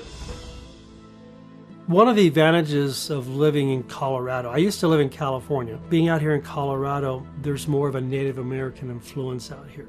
It's really interesting as a UFO investigator, when I talk to Native Americans and Native American elders about UFO sightings and, the sky travelers and stuff, I always mention Bigfoot, because they always have stories within their culture that's been going on for centuries. And the stories told over and over and over again. So this is nothing new to us. There was definitely nothing new to the Native Americans. It's just new to the people who don't understand the concept of Bigfoot. They just think, Bigfoot. Well, they just thought, UFOs until recently, when the Pentagon finally came out and said, yeah, we're going to start investigating UFOs. There's probably enough evidence, circumstantial evidence, coming from the Native American stories, that if you use that evidence in court today, you could probably convict someone of murder. Former law enforcement, if you have enough circumstantial evidence against someone who who committed a crime, they can go to jail for it. You don't have to have pictures of this guy actually stealing or robbing someone, although that helps. So there's a lot of circumstantial evidence about Bigfoot. And then obviously there's a lot of evidence when it comes down to footprints. What I find out mostly is not only how secretive this creature is, but first let's just start with what people describe. Sometimes it's an ape-like creature. Sometimes we refer to maybe it's a man-type creature. And then there's just all of this shape-shifting ideas. So it's a lot of things that come into Bigfoot. But at the end of the day, we all probably agree that there's some type of human characteristics could be involved in the Bigfoot sighting. Now, this casting is from the Patterson case, the famous Bigfoot footage that you always see on TV and every one of the shows. This casting is actually not from that sighting. This casting was a year before. This is what got the Patterson to go back to the area and look for Bigfoot. Now this casting is a direct copy from the original one that I happened to pick up from another investigator who was friends with the Patterson family. So I'm really excited about this. And of course, this is definitely massive. Well, I think when you think about what would be the best evidence out there, we have to really go look at the Patterson Gimlin film.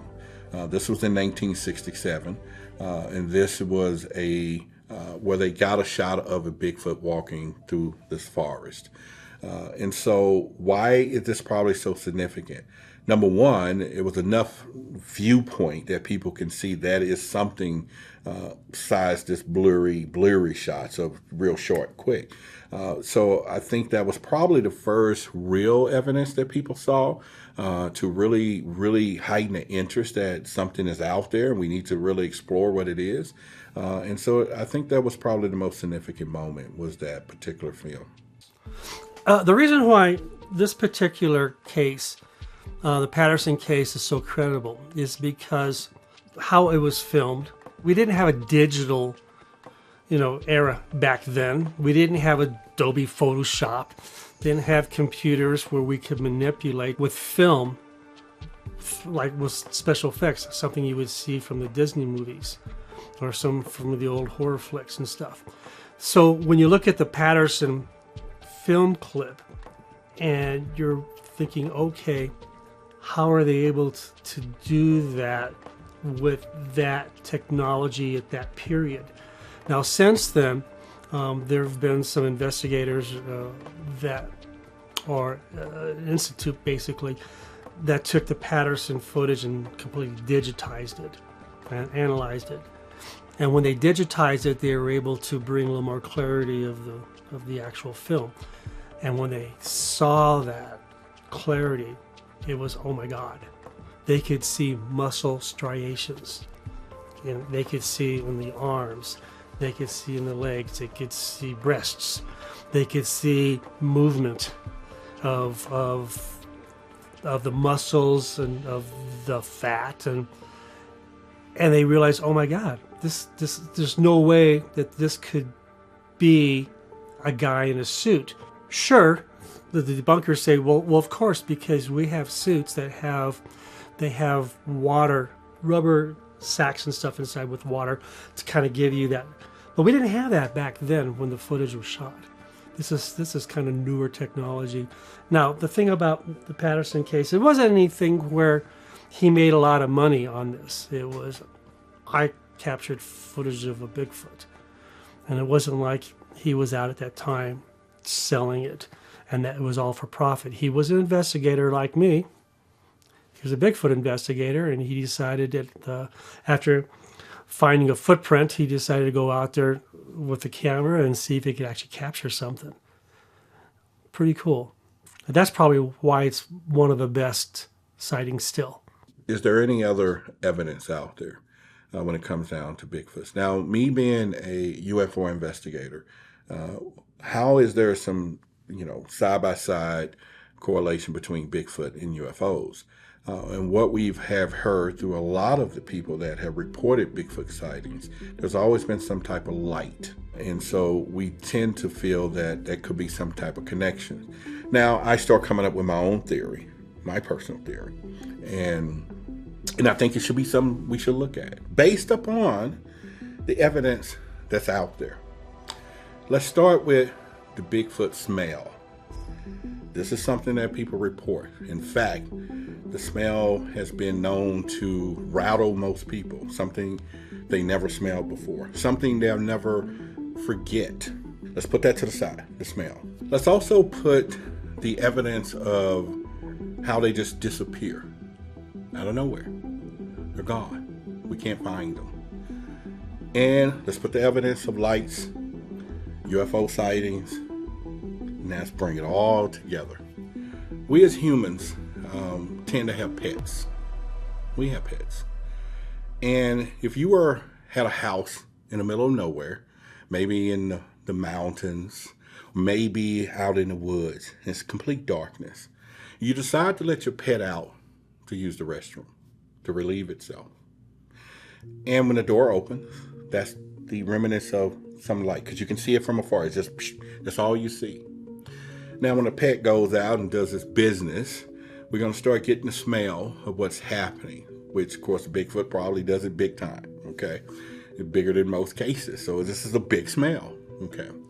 So I started thinking, could Bigfoot be pets of the extraterrestrials?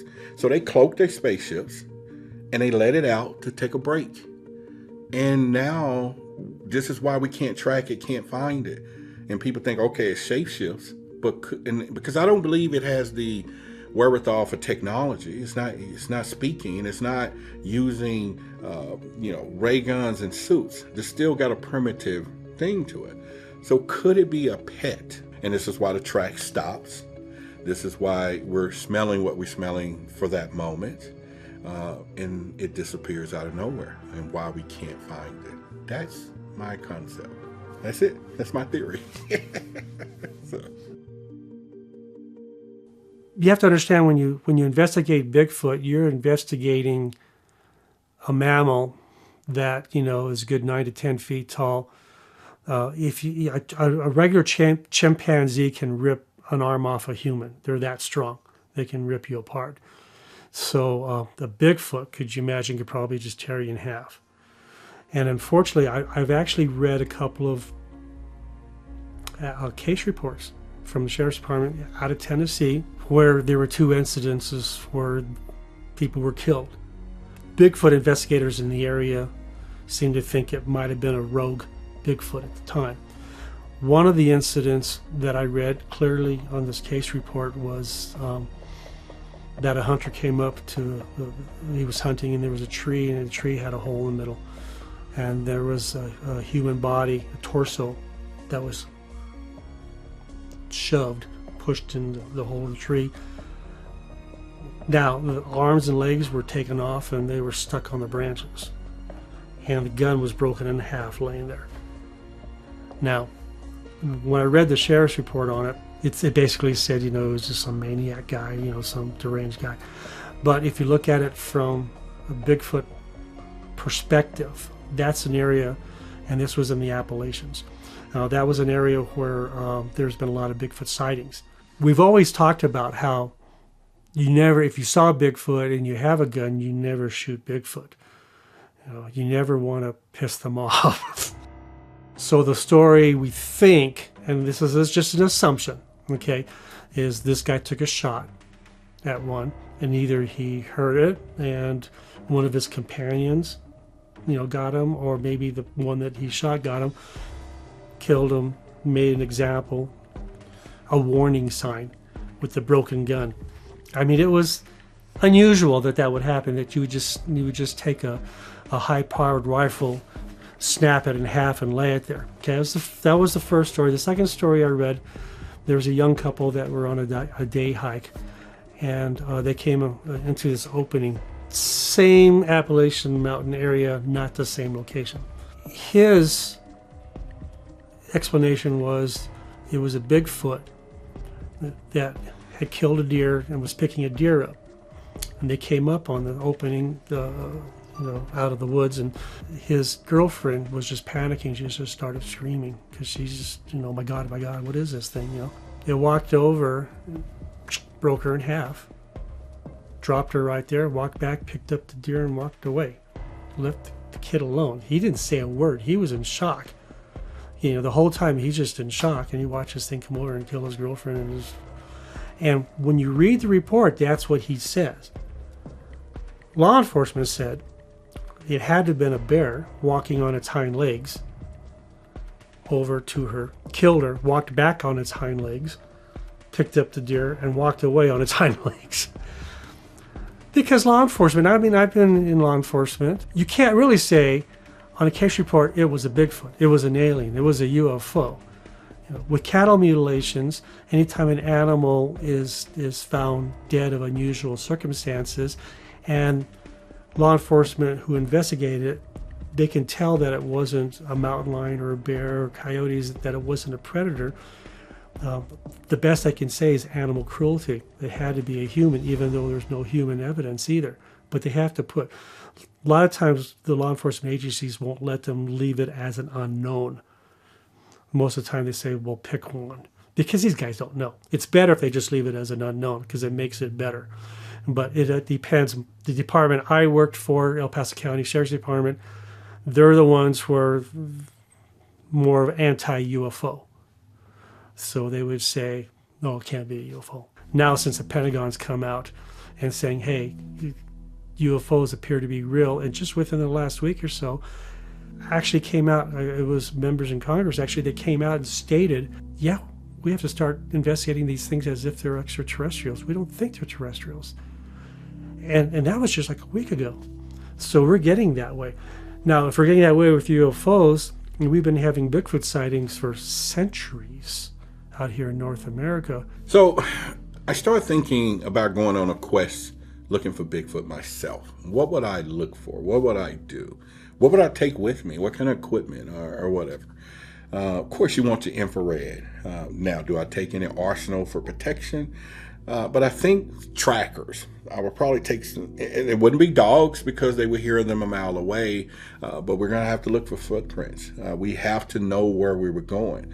But then if I had access to military capabilities, which we should, drones that can fly thousands of feet undetected with infrared cameras, and we probably could find a Bigfoot pretty quickly.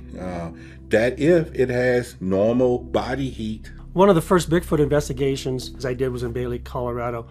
And it was a nurse that had moved back from Hawaii. And she had this cabin that butted up to the national park.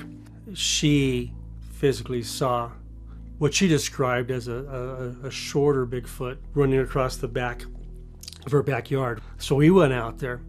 You learn things when you do investigations. I don't want to say just Bigfoot, but when you do UFO investigations, there's a lot of things that if you don't actually run an investigation right, you may take some of the evidence to think it's actually related to that investigation where it's actually Mother Nature doing it.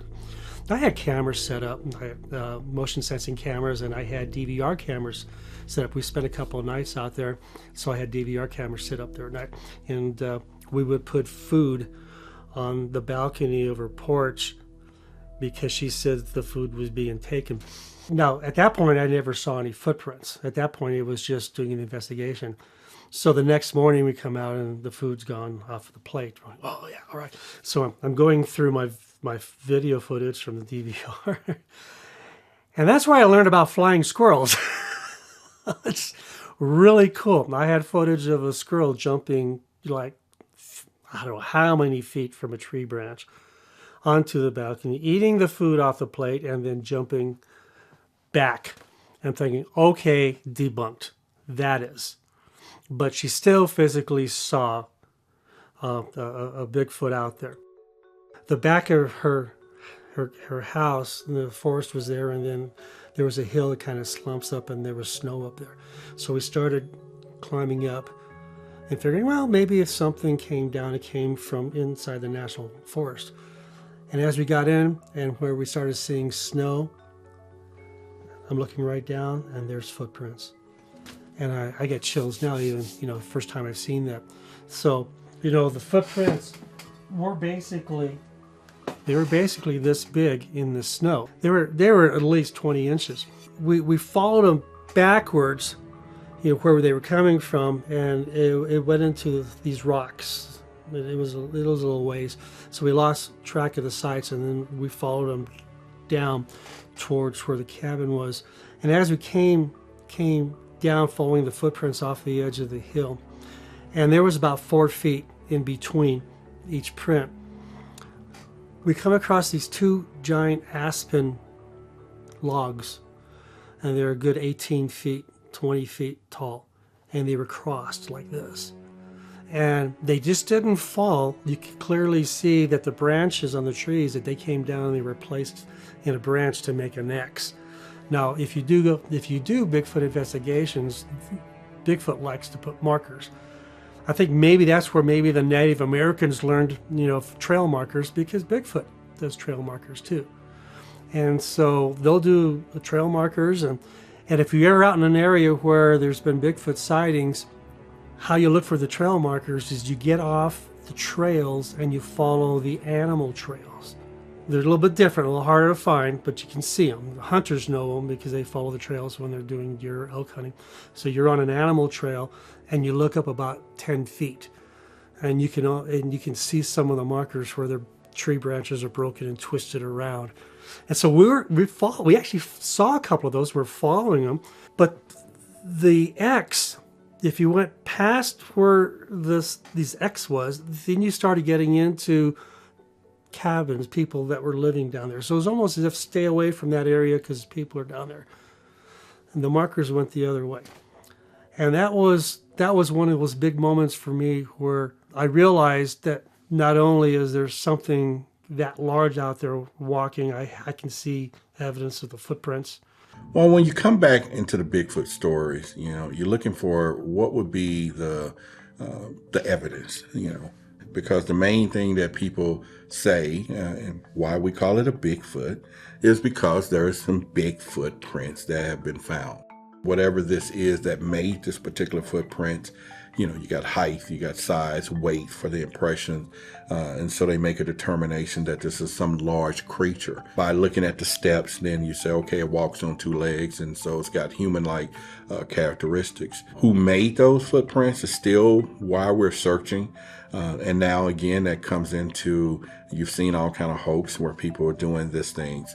And I think it's all because these tracks generally disappear because we can't trace it to an origin. To say, okay, we're at the doorway or the cave where it went into. Let's go in there and get it. So we don't have that, and so typically that's been the problem when it comes down to the evidence in the footprints, and it's keeping this whole thing mystical. When it comes to physical evidence, there's enough circumstantial evidence. If someone said that someone tried to break into my house last night, and I saw footprints going to the back door, and I said someone's trying, and you could see evidence of someone getting in, that's enough that would convict a person if they caught him. We have that evidence on Bigfoot. We have enough evidence that we could convict Bigfoot, for being Bigfoot. There have been, and there still is, there's good evidence out there of people taking pictures, but it's always questionable because Bigfoot evidence is always questionable. Now, here's my take on Bigfoot. This is one of the reasons why I believe it's really hard to capture Bigfoot evidence or to see a Bigfoot. As humans, we've been acclimated to technology. And from the day we're born, every year we get older, we'll lose some of our hearing. We'll lose a lot of the high frequencies. Why? Because there's just so much noise. You know, when you get my age, you can get tinnitus and you lose a lot of your hearing. But it's because there's so much noise in our environment. And you have to understand that the vast majority of the United States is not occupied. As humans, we like to be together. But if you fly over Colorado, you know, you'll be flying over places that are untouched. That's just the way it is. Even California, you fly out of California and you'll see that we all like to congregate in cities and areas, and the rest is just like untouched. So when you live in that isolation, your senses are a lot more heightened. So your hearing is more heightened because that's the way you survive.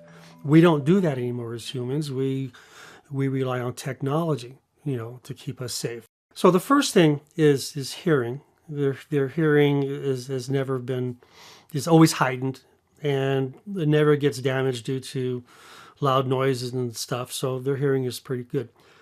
But what people don't realize is there's been tests with human eyes that our human eyes can actually detect infrared.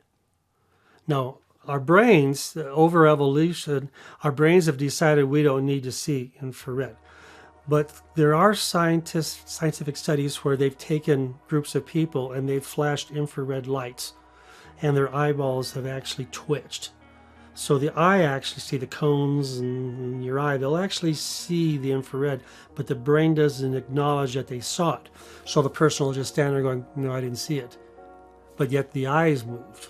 It's interesting. So at one point, our human eyes, and we have phenomenal eyesight. Again, too, it deteriorates due to technology. So now you have a Bigfoot that lives in this area where, due to evolution, maybe the infrared capability is still there. So that means every time we put motion sensing cameras with infrared lights, they could see the infrared flash. They know to stay away from that area. Anytime anybody's out there shooting in night vision and they're using infrared lights, they can see the infrared light.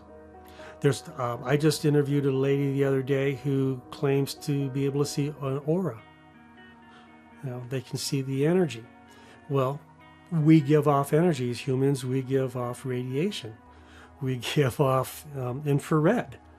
And our eyes were at one point capable of actually seeing that, but over evolution, we've lost that.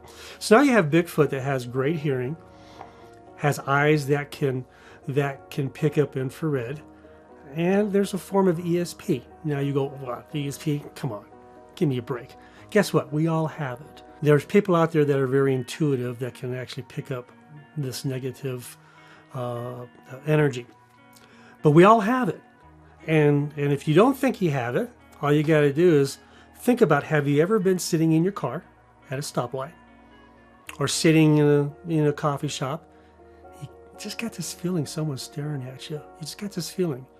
And you can't see him with your peripheral vision. But you got to, and you turn around and some guy's staring at you. Happens in cars all the time. Guess what? That's a form of ESP. Now, Bigfoot, if they have that, it's been heightened. It's been accelerated due to their environment, due to the fact that that's part of their lifestyle of survival. So it's heightened. So not only can they hear when something is different sounds from what they're used to, not only can they see pretty well and see maybe infrared, but they can sense you too. Now, as a UFO investigator and as a cattle mutilation investigator, I've set up cameras, night vision cameras, motion sensing cameras in areas looking for aliens that are, supposedly doing the cattle mutilations, or areas where there's Bigfoot sightings. And I'll never forget, when I first started doing it, I was getting these great pictures of deer posing for the camera. I went, well, these are Moultrie game cameras. They're good cameras. This is what deer hunters and elk hunters use. And I couldn't, and I'm going, well, that's just coincidence. And then it happened again and again. Different investigations, deers are just sitting there and they're smiling at the camera. I'm going, all right, enough of this. So I contacted one of the techs And I said, how do they know that the camera is there? He goes, well, first off, cameras, motion sensing cameras, it's a sonar beam. And it's just like with a submarine, it's a sonar beam. And when you break the beam walking by, it takes a picture. Okay, that's pretty much how it works, motion sensing. But it's a very high-pitched beam. We can't hear it. Maybe animals can. So if they hear, you walk into an area and there's a ambient sound and you hear, and as you walk by, it goes, it pitched because you interrupted the beam. They're going to see where it came from. Animals are very, very in tune to their environment. So anything that's not part of their environment that even has human smell on it, they're going to pick right up. So if you're out there looking for Bigfoot and you put your cameras up and stuff, well, if you just left your smell on that camera, I've got deer scent. Sometimes I'll spray deer scent on the camera to try and mask human scent. Hunters do that all the time. And so you try different things. But then again, too, that camera is out of place. It is not supposed to be in the middle of the forest. And animals that are very in tune, mammals are very in tune to their environment, can spot it right off. So there's multiple things with Bigfoot that I don't think they're spiritual. I don't think that they're, that they're aliens. I think they've always been here. They may not be as abundant as we are. As humans, we breed like rabbits. But, a Bigfoot, maybe they only have one offspring. Supposedly, the family may only be, a male, female, and two offspring at the most. And then they travel, they have a clan, and once they leave the clan, they're on their own, and they're like the proverbial Crocodile Dundee doing walkabouts. And they stay moving, and they either follow weather patterns or they follow food patterns, animals. It's really hard to say. So when it comes down to the ultimate evidence, there's always the big question. How is some creature that maybe ape-like creature is evading some of our most sophisticated ways of search? What type of technology does it have or uses? And I think that spars the question to take the Bigfoot theory off planet, right? But at the same time, why can't we find them? And I think that's going to be the biggest question of them all. And it's bigger than finding them. Because now that why, and we got to get past the narrative of, okay, it's legendary. Oh, it's secretive, like some, cat in the jungle that we haven't seen, or some, special, jungle bird or something. This is bigger than that, of course. It's the Bigfoot. But the whole point is, why and how is this thing really evading us? But yet we have sightings all over the United States that are popping up, and people truly are saying this. Now, we still got the other elements of never really catching the ungrainy photo. However, I still have a thing for that because I'm a UFO investigator, so we get the same question. And the reason for that is most humans and people, when they see something, tend to try to zoom in on with their phones. And what they don't know is that pixelation happens, and then we have to zoom in on that. And now the footage, because your camera on your phone doesn't have a 500-foot zoom lens. So quite naturally, you're going to do that. And so that answers that question of the grainy photo. So we're going to get that. But the other part is, how are they hiding? And the other part, are they cold-blooded? Because they have to be if we don't pick them up on radar or any type of the heat sensors like a human would if you were looking for something. So what causes that? Is that part of their DNA? Is that part of their technology of camouflage that's built in within them of hiding? And it could be just standing right there. So I don't know. We need to look into that, though. Out of all the areas that I've investigated, I've never investigated a case where it was a direct harm to human beings, is what I'm trying to say. Now, granted, if you shoot a Bigfoot, they're going to retaliate. If you see an alien, you shoot an alien, they may retaliate. If you happen to see these guys or these things, I don't know how they think, so if you come across Bigfoot, same thing with cattle mutilations. We've had UFO sightings, we have balls of light sightings around cattle mutilations. Who's ever doing it? They're killing cows, but they're leaving the carcasses with the ranchers. Yet the ranchers themselves may be afraid, but I've never investigated a case where the ranchers have been hurt. I would like to start thinking as a fan, is there anything happening with Bigfoot that'll actually produce the results that we're looking for? And what would that result be? And that would be a real live Bigfoot standing before me. I don't know. I don't think we're there. And even in Death Valley, California, I was part of a research team, but I helped them research the area and gave the information to the team out there. But supposedly there's areas in Death Valley where there's these caves or something where people have seen gigantic skeletons. It's kind of interesting stuff. Now, I've tried to do a lot of follow-up on it, and they didn't find the skeletons they were looking for, but there was enough stories, in the area from people that have lived there for years that have come across these large skeletons, and they'd be about the size of a Bigfoot. So it'd be kind of interesting to see whether or not it was actually Bigfoot or we have giants living among us at one point.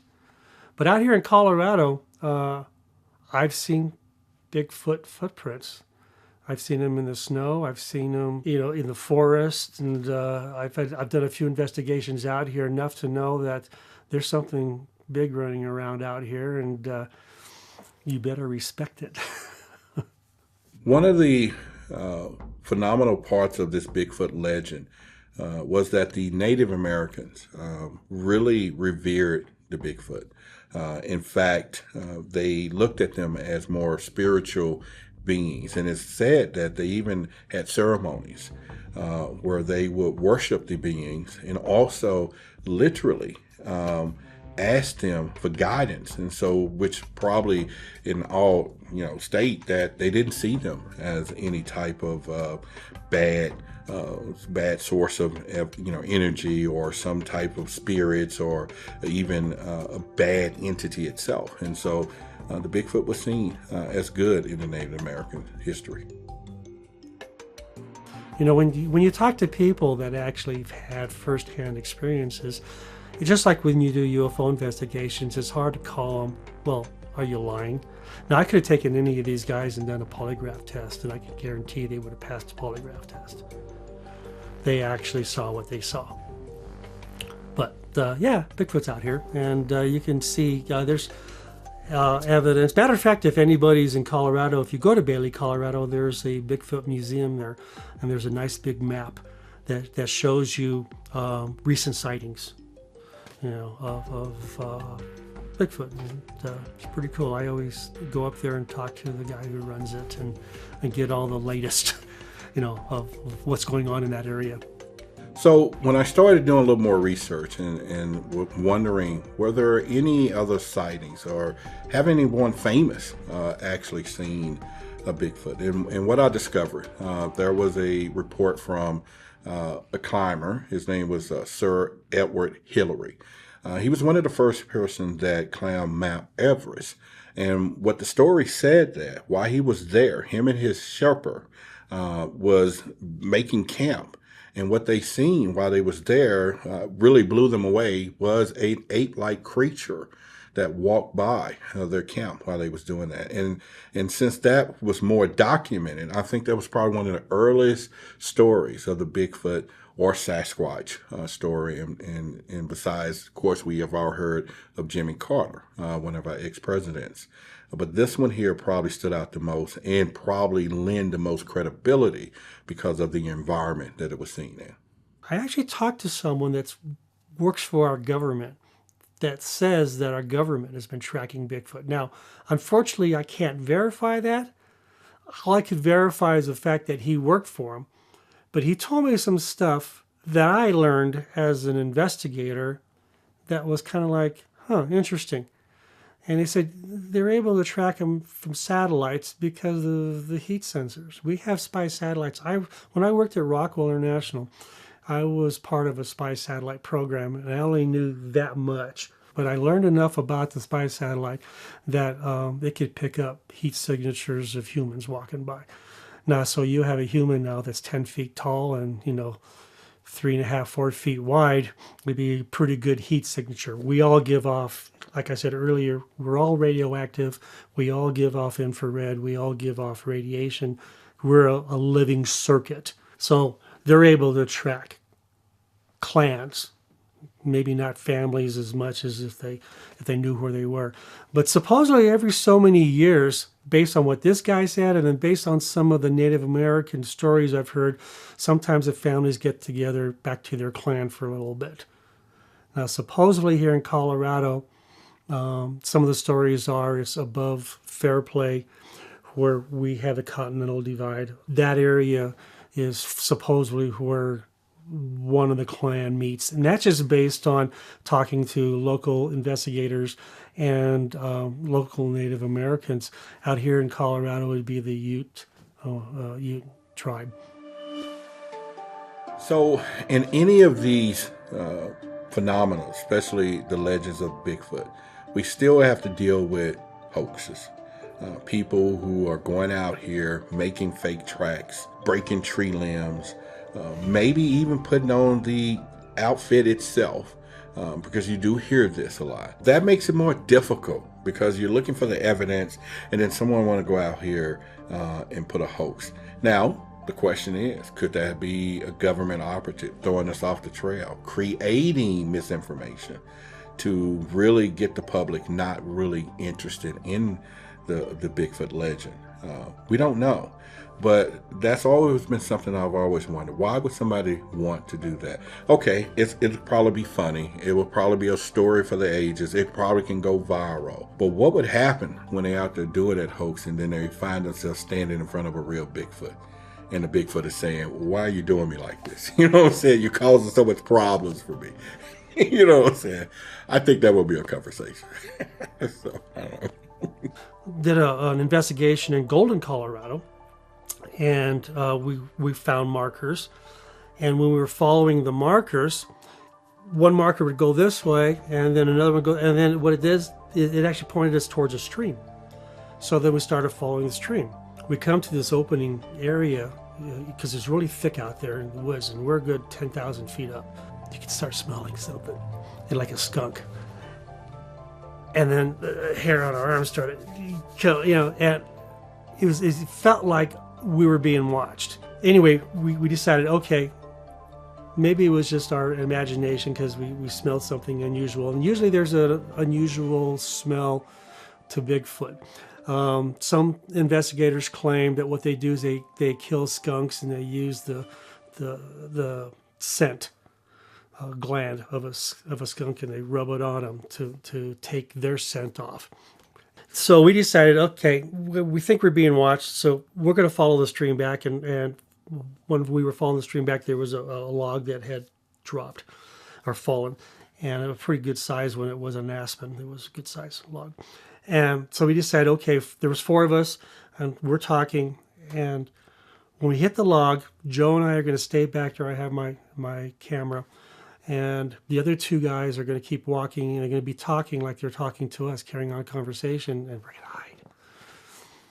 And so we went to that log, and we hid behind the log, and we had the cameras. We were there a couple of minutes, and we could hear the stream, the water in the stream, and obviously you could hear splash, splash.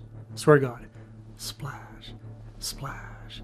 Something bipedal, 2 legs, was walking in the stream. Now that kind of makes sense. That's how you hide footprints. You walk in a stream, splash, splash. And it was getting louder And I'm all like shaking, and Joe wears glasses, and his eyes are bigger than his glasses. And I'm like holding the camera like this, and I got it on, and I'm like, oh my God, you know, this thing's gonna come up on us. And we're there, and it stopped. And we couldn't hear walking in the stream anymore.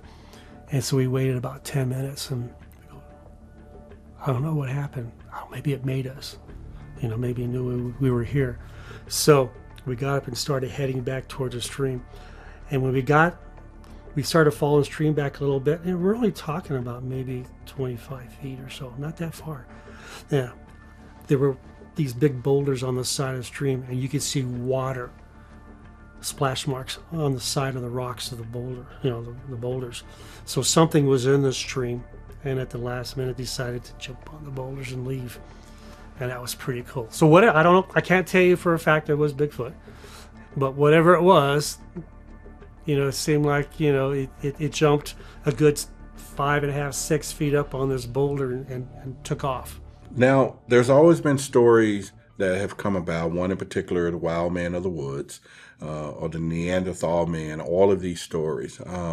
Now, some of the stories I've heard, which are similar to the Bigfoot relations, but these stories seem to appear that this is more human related than the Bigfoot. These are found throughout the United States, and people kind of acknowledge it, and probably in a little more acceptance than the Bigfoot legend. But then I've read stories where there's been evidence of the wild man surface, and then quickly the government or something swoops in and shut down the investigation of that. So maybe, again, this is something that they do know exists. And so there we go. They're always hiding something they don't want us to know. I went back and did another investigation in Bailey, Colorado, where 2 women actually saw a Bigfoot with their own eyes run by. They basically heard this like a tree branch snap, and this Bigfoot run by, and he not really too far away, and he was so close that they could see gray hair on him, like maybe he was older, you know, because they get gray hair too. And they were in shock. Well, we heard about this, and it's really cool because the more you do Bigfoot investigations, the more you realize that they're very curious. And males are very intrigued with female humans too, and they like to watch the women. And I think what happened is this male was watching these 2 ladies walk, and he was just spying on them. And the tree branch snapped. We actually found it. It was a branch about this big, and it's probably about 2.5 inches in diameter. You could see where it was broken. And right where it was broken, a little further down, we found Bigfoot footprints. Some other stories are sometimes they like to show themselves. You know, they'll run inside or run outside and present themselves to other people like, hey, look at me, you know.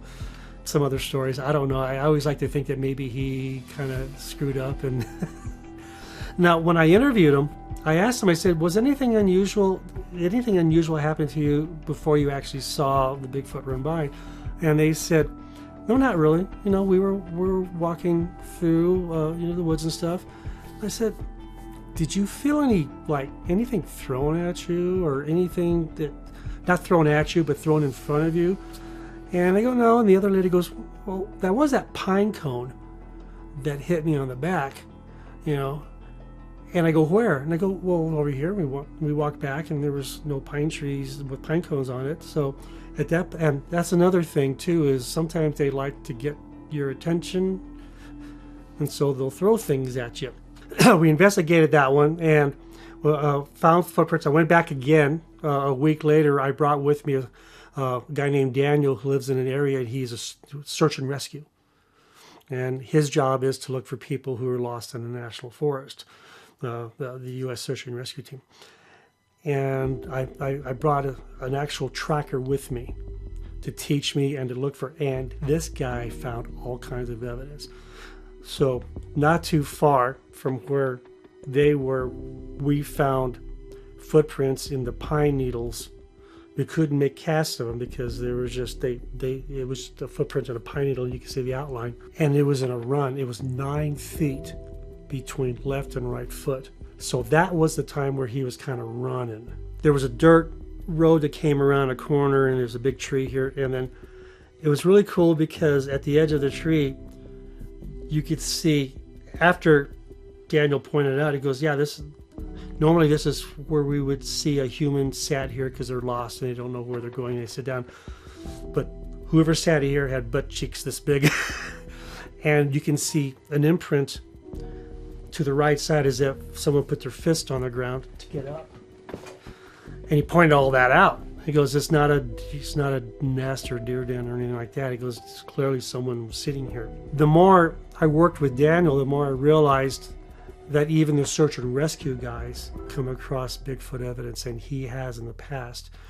He told me a story where a lady was lost, and search and rescue went out, and they split up. And so as he's going in one direction, his partner's going another direction, and he gets further in the woods, he hears a shh, shh, shh, like a whistle. And he's thinking, I wonder where that's coming from. Maybe it's, the lady or something. So he started following that sound, and he followed for probably a good hour or so, just like just nothing, just like a hey you type of little whistle. And darn if you didn't walk right up on this lady, and she was standing next to a stream crying. She was lost. Something had guided him, or someone, or Bigfoot had guided him to the lady, and he found her.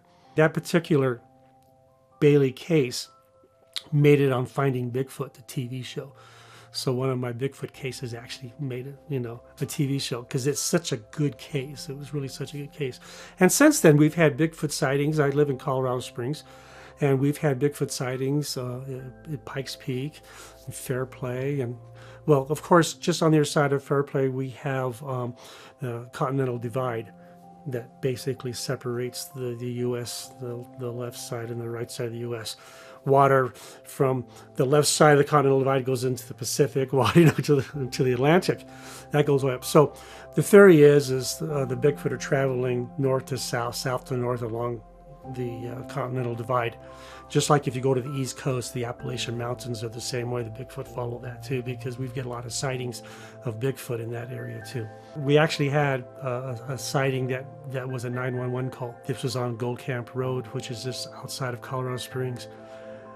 And I went up early the next morning to see if I could find evidence. And I did find a big rock on the side. It's just a dirt road that follows a mountain. It's a 4x4 road.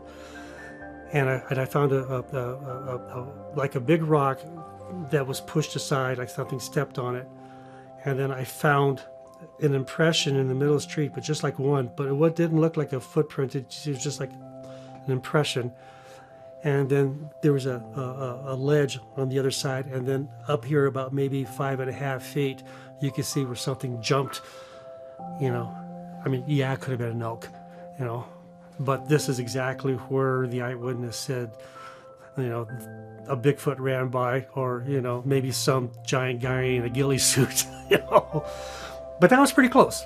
And I think Bigfoot, even for you all making movies on it, it's always intriguing because there's not a lot of evidence out there. So the storytelling part is probably the best part.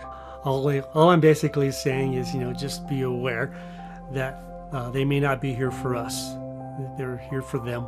Same thing with Bigfoot. If you come across it, just remember you're just a human.